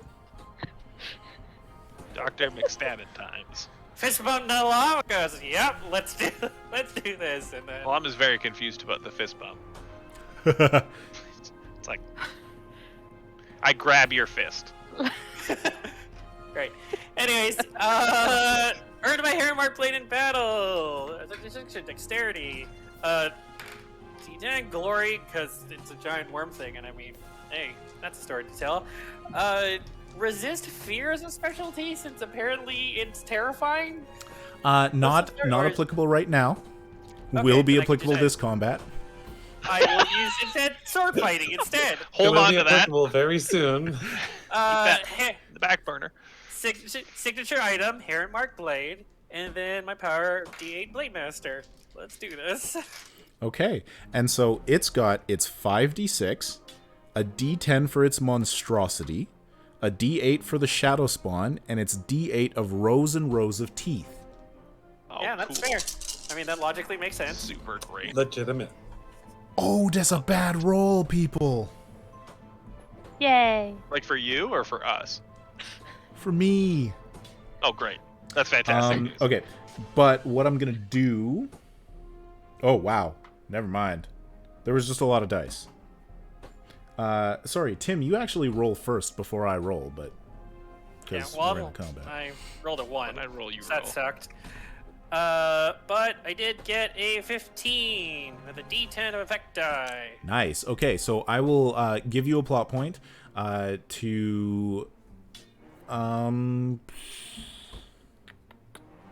Let's step up the Blight, because it's going to go to a D12 as the creature has let out these calls. You see the trees around you begin to writhe and move as they seem hungry. The Blight is waking and taking notice of you. Oh no. Yep, sounds appropriate. Under the circumstances. Okay, and then so you got a 15 with a D10 of effect. I rolled, and I'm going to spend 1 plot point to add a third die in, which is going to be a 19. Yeah, that's correct. Cool. But I rolled 2 1s. Ooh. So you could step up the channeling power ones, or you could step back the Blight or channeling in the Blight. I will actually spend a plot point to step back the blight. on this Okay. one. And you could spend another plot point. I have 2 1s. And if, Tim, you don't want to do that, that goes around the table for anybody else who would like to step back. I'm gonna hold back. I'm just gonna spend one. I'll step back the channeling and the blight by 1. Okay. All right. So Tim, if you would like to not get hit with a D6 of effect, not too high, then you need to beat a 19. You could also at this point give in, take the D6, and get a plot point. Or you can roll against it, not get the plot point, or hit it.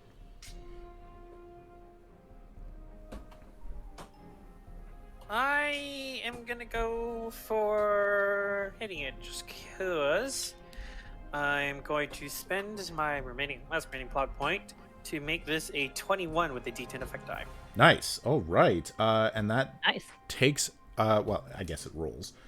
21. Oh, goodness. I rolled 2 more ones. Dun, dun, dun. I don't have any plot points to take advantage of that. Yeah, and I got a 12. There's no way that I can, I need to spend so much. So yes, you absolutely knock out one of its D6s as you carve your sword into it. It doesn't even let out a scream of pain or frustration or annoyance. Like, you just cut into it and start carving pieces off. It barely notices you. I have plot points. Absolutely. Would you like to step up some power or step back some blight? I'd like to step back some Blight. Like it. Okay. So, quieting the blight down to a D8 for 1 plot point? Mm-hmm. Okay. And so, as Iskander carves into the creature, there's like a smell of the cut worm that goes out, and as it wafts out, you can see the trees suddenly like freeze in fear. Something just wounded a worm. Maybe they don't want to get involved. We were doing a little. No, it's fine. We're good over here. It's actually a thing I was supposed to go to at 6 o'clock.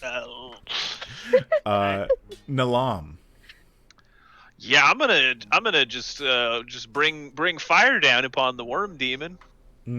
Okay. Yeah. You should do that. Sphere. I've given up all pretenses of I don't know how to channel.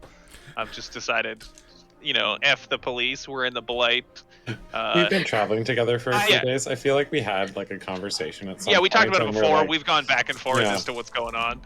I'm okay with it as long as we, but I keep an eye on me. A terrible pun just came into my head. Keep it to yourself. The Blight trees are gonna make like a tree and leaf. That is terrible. Yep. Here Patrick, they might uproot themselves and leave. as this is a ranged attack, I just set the difficulty. You got to get a 16. Oof, that's a high difficulty. All right, so It's a crazy worm. you're not wrong. So haunted by Sidene. I'm gonna go with dexterity for precision to not hit Iskander. Hey, I like that. Mm-hmm. Cool. Power to, smote my foe. To bring him low, or it, I suppose. It's a Smote it real demon good. worm. I'm gonna try and smote it up real nice for you, buddy. Yep. Combat Channelang. Sangreal.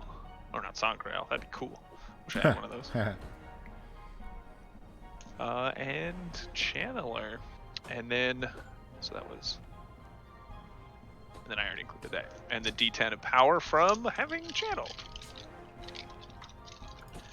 And you said 16? That is correct. Alright, here we go. Let's dance with the devil in the pale moonlight. Dance with Jack of the Shadows, which they were. Ooh. To dance with Jack of the Shadows. Imagine if you had one of the access keys saying Grails, just like roll an additional 2d20 with everything. Yeah, exactly. How many dice do you have? Roll that. Ones don't count.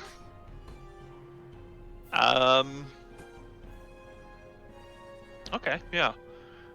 So that's 17? 9 plus 8 is 17? Yep. To do math correctly. Well done. With a D10 of effect. D10 of effect. Do you have any plot points? I do. Remember that you can spend plot points to get an additional die of effect. So if you have like another D8, you can throw that in and take out 2 of its D6s. Oh, then that is probably a great idea. You said a fireball? actually have another D10. I mean, either way Would that that works. help more? Yeah. A D8 or higher will just remove the D6. Okay, then yeah, I will spend a plot point to smote it low. The fireball flies out with perfect precision, slamming into it right above, like in its head, right above its mouth, where you would assume eyes are, but you see none, and it burns down the side. At this point, the creature lets out a shrill wail. We have a new enemy to fight? The shrill whale? The shrill wail. It burrs a shrill wail out of its sphincter mouth. Yep. What are sentences I'd rather never hear again for 100, Alex? Okay. So, we're going to go... You've all acted, so we're going to go back to the worm, the Jumara. Yep. And it is going to use its Solo Frenzy ability. So it shuts down its D8 of Pack Hunter, which was the die that I gave to Nicole. Oh, hey.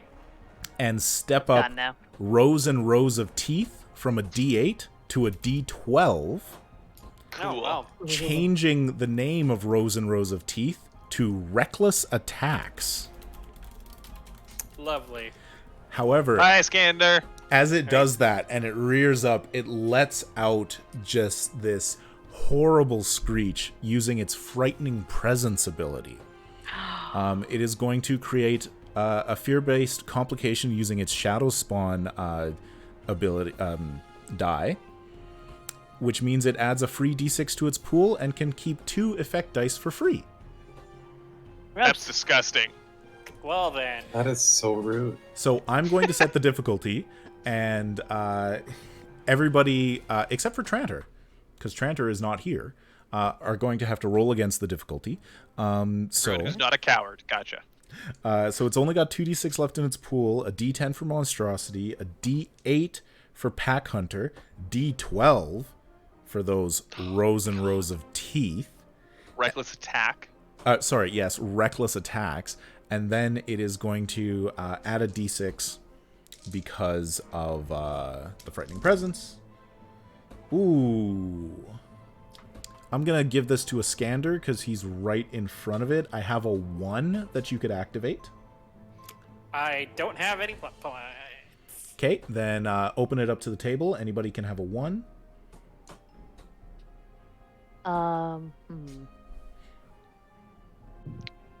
I only had 1 and I used it.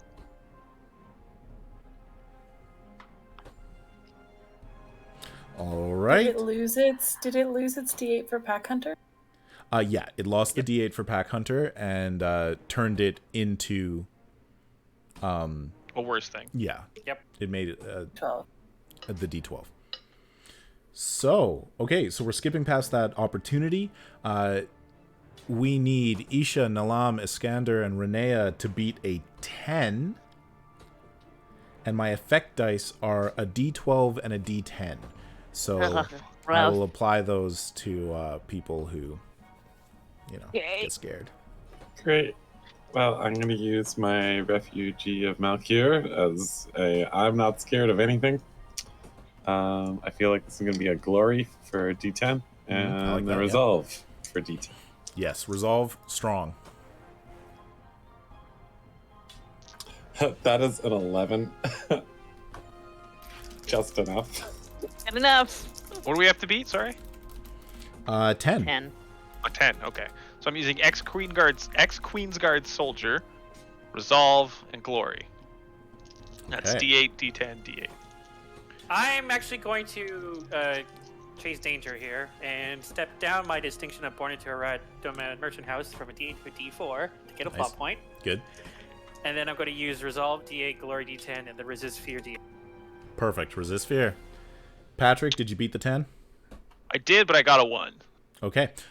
So I will give you a plot point, and we will give you a D6 of Afraid anyways. Nah, that's 2. Yeah, no, it's easy. You get the D6. You succeed, but fail. Yeah. I passed, but I also got a 1. Okay, so then same thing. You passed, which means you're not going to take the D12 or D10 of like terrifying, bone-chilling fear, but you still get a D6 of fear. Bonesaw is ready. Bonesaw is ready. But it doesn't mean I have 2 plot points now. And Nicole, do we get yours? No, I guess I'll use. Which one of these would apply?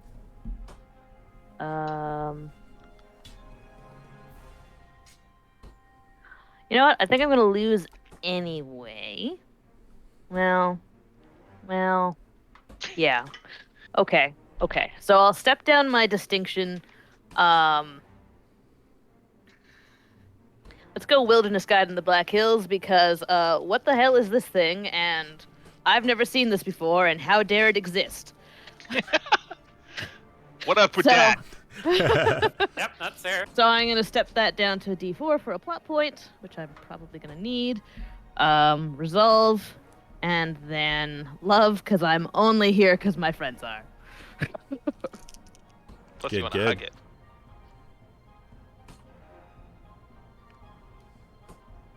Well, that would be a 6 with 2 1s available. Ooh, goodness. Okay. But yay, a plot point.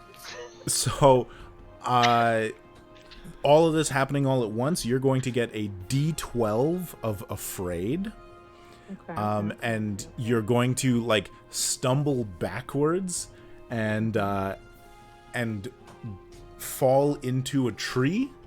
The tree grabs at you, and we're going to give you 2 plot points, one of which is stepping up your corruption from D6 to D8, and the other is stepping the Blight's activity from D8 to D10 again, as one of the trees tastes blood. Cool. But don't worry, guys. I got a whole bunch of plot points now to step down stuff, so my death will be your success. All right. So back around to players. Who would like to go first? Let's see what's up with Trantor. Yep. All right. Go for it. Jen, I would say Trantor is able to get to the room that Renea scouted for you this round. Can't hear you. Oh, can't hear you. It was this one. She saw some lights in there. Oh, we hear that. I guess the mic's in this here. Yeah, you can just move there. Great. Okay. And so you come up to this room. How do you approach? The door is closed. Oh, I'm just stomping through and I'm gonna kick it open. All right. You kick it open, and there are 2 women sort of sitting on the same bed together, looking terrified. 2 young women. Trantor trance. What does Trantor say? Don't worry, I'm here to save you. Follow me. All resigned like that. You look like a Roshava, and you look like an Alune. Come with me. Them wide eyes.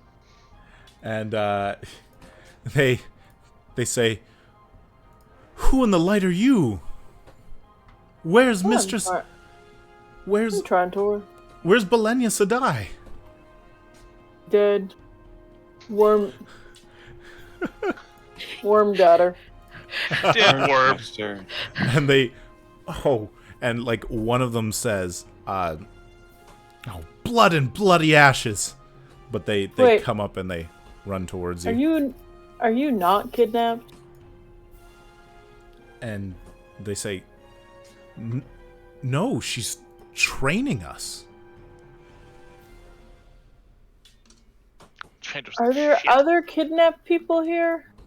And they kind of look at each other and say, well, kidnapping is kind of a,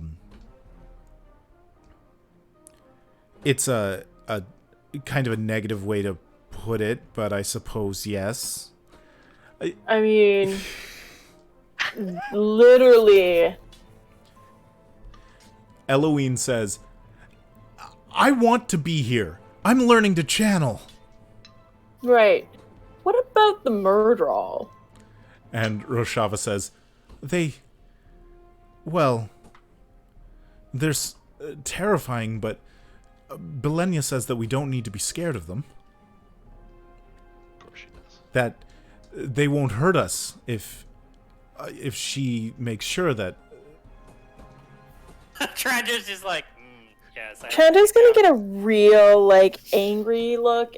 He actually looks very scary when he goes from sweet teddy bear to, pissed off. He just says, where are the non-kidnapped people? These are the only other 2 people here.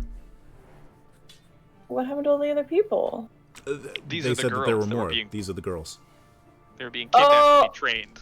Okay, I thought they Darkwood meant service. kidnap was a strong word because there was a barn full of children somewhere, but...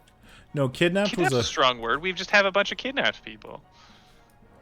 Just don't use that word. Nah, kidnapped is a strong word because they were totally kidnapped, but they're also kind of into what she's Idiots. selling.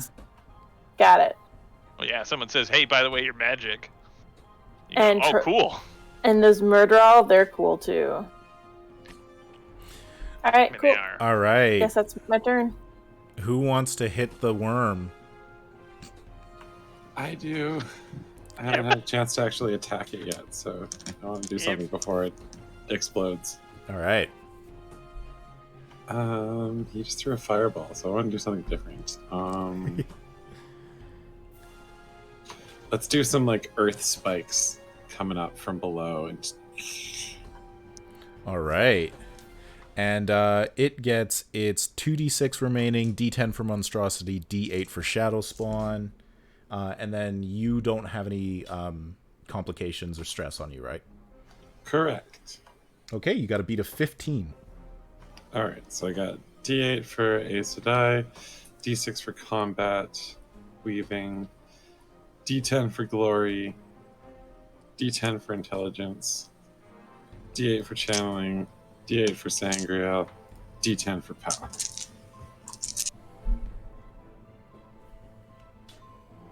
Oh boy, that's a good one. So that's an 18 with a D10 of effect.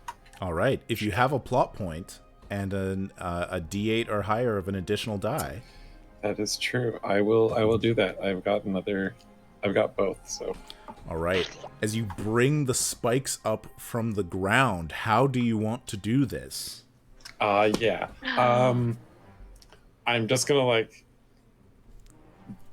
yeah, pretty much exactly what Patrick was motioning there. I should also, as you're describing it, remind you that as a Malkieri, you would know worms do not die until they're cut into pieces because they don't feel pain. Yeah, so that is the start of what I do. But then as the first spikes go through, I just start mashing them down back into the earth as they go through. And there's so it just, bursts of goo. I'm just picturing those Wolverine claws you get to shred pork. Yep. Shing, shing, shing. Oh, goodness. Or a Scander. It's just coated. I'm assuming Scander's Scander's backing up. done. Yeah, he's okay, nope, all right. This is a moment someone's having right now. Okay. Yep. It's I don't know what's happening, but I hate it. I mean, we can assume a Scander goes to help Renea, perhaps. Yep. Chapter sheet. Look at this tree over here. All right.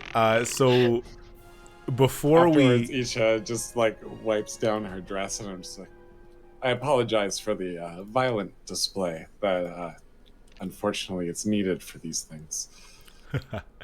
So before we head into sort of a conclusion and a denouement, let's close up this giveaway and do our draws. We got 4 people, which means all 4 of you win.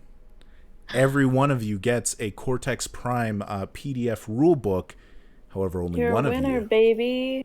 only one of you, the first one of you, gets the Strixhaven. And we draw. Congratulations, Gear Cavalier. You won a copy of Strixhaven on Roll20. Congrats. It's so good. It's That's so very Super exciting exciting. because I Surprise. happen to know him, and he's totally planning a Strixhaven campaign. Hey. Now you'll have all the maps, all the handouts, all virtual. It's gonna be Nice. amazing. All right. And then congratulations, Archduke Jay, for a Cortex Prime book. Congratulations, Zewookie, for a Cortex Prime book. And congratulations, Alakai Noel. Happy New Year. Thank you for coming to the stream. And Yep. I will get you your spoils, in 2022. God, so long from now. It's not. I mean, for you, it's slightly longer. It's like an hour and a half a here, though. Like, God. All right. So I'll just explain some quick details. Obviously, Belenia was here experimenting on Shadow Spawn. She needed more power, and so she had Murdral find potential channelers, the younger or the wilder, the better, so that she could link with them. Ooh. Mm. Basically, batteries. Yeah. So, Kinda, yeah. Starting from the top, Tranter, Iskander, etc.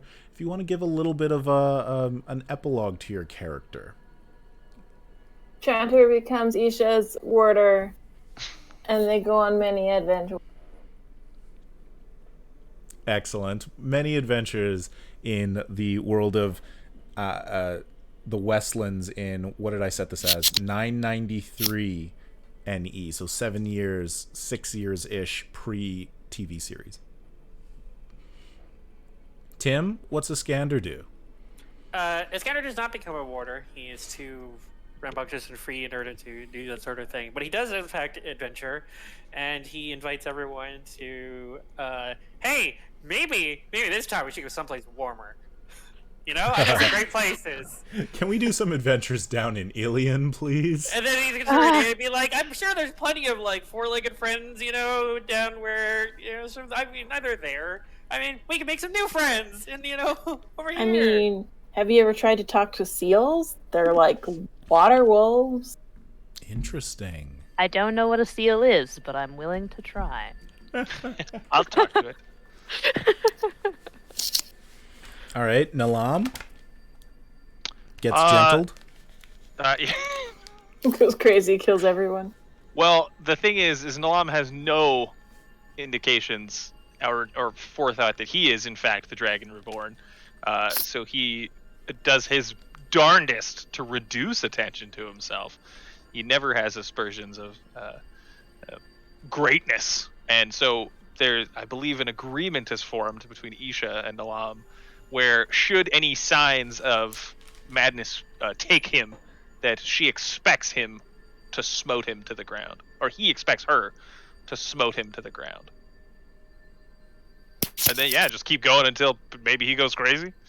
I figure that like this agreement involves like me seeing you every once in a while and just like checking in, just being like, hey, you still got your mind?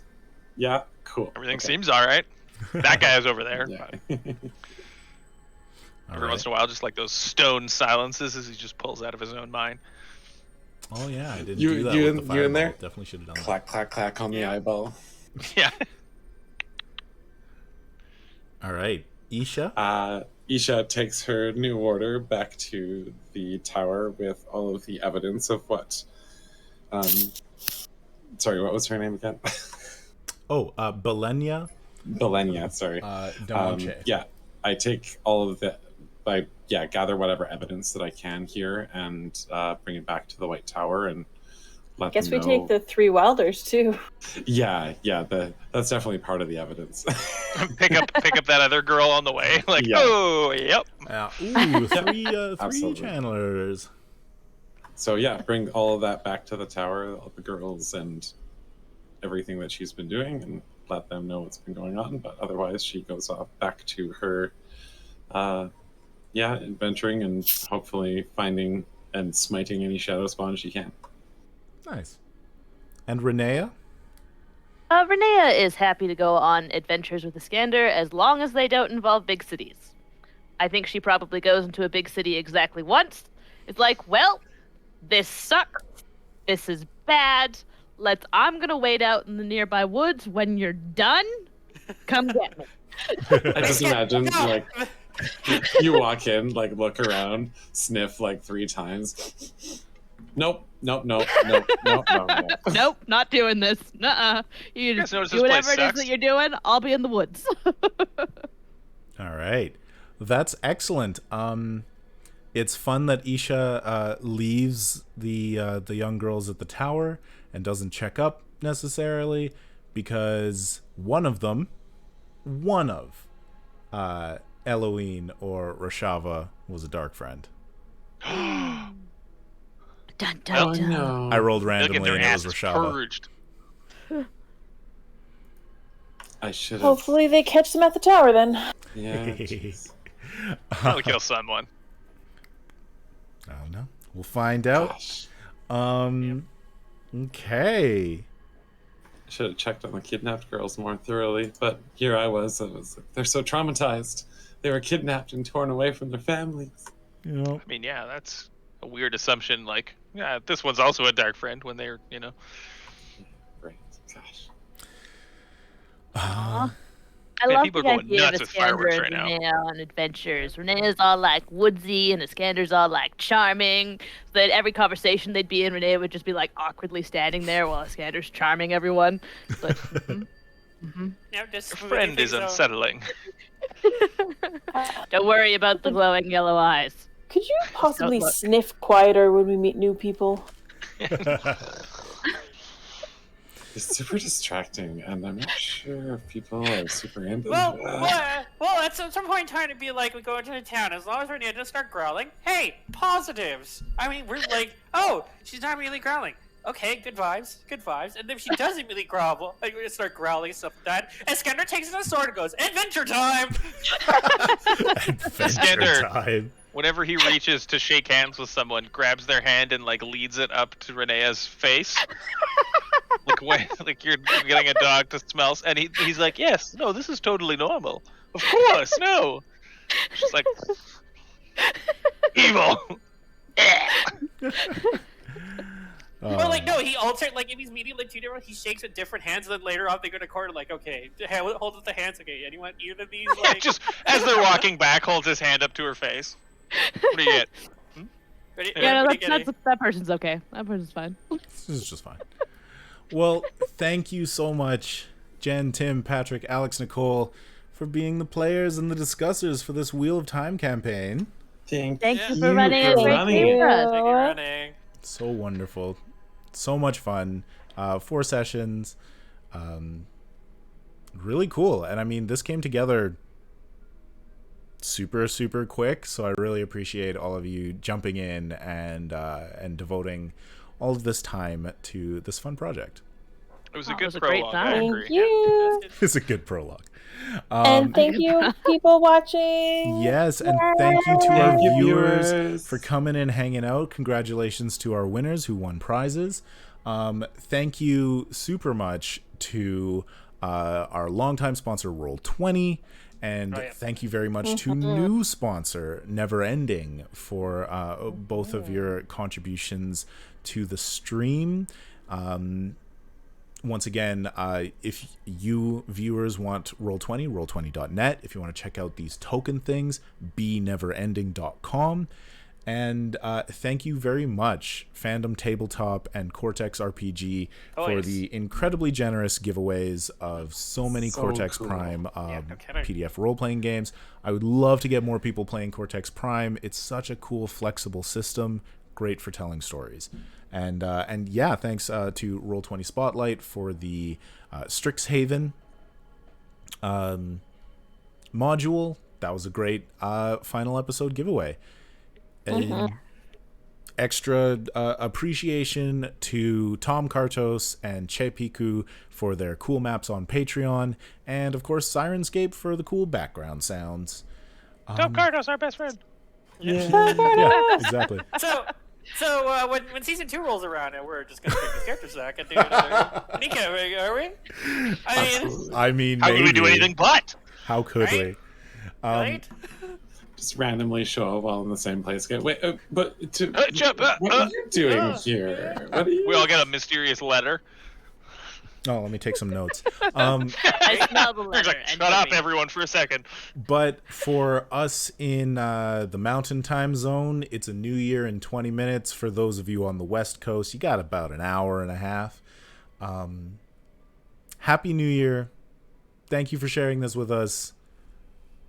That was a great first season of The Wheel of Time. I really hope that they get the full 7 or 8 seasons that Rafe Judkins is looking for, so that we can really tell this story the entire way through. Yeah. Flushed out. So keep watching. Keep watching. Yeah. Get those ratings up and talk about it and everything. Oh, and Absolutely. the regular things. Follow us on Twitter at SkyhammerK, YouTube Skyhammer Press. New episode of the podcast coming out tomorrow, Dune Adventures in the Imperium, part 1 of a 3-part campaign. That's on Massive Damage Adventures. The 9th part of our Star Trek Shadows and Starlight campaign just came out on Massive Damage Campaigns today. And check out patreon.com/SkyhammerPress for stuff that we're doing there. And dice, at Skyhammer Dice, if you want to see the dice that Jen and I make. That's all the things. You do. Follow, subscribe, click the buttons, yada yada. Have a wonderful rest of your 2021. Good Hope night, 2022 everybody. is a lot better. Yeah, let's hope so. Upswing, finally. Good night, everybody. Night. Guten Nacht. Good night.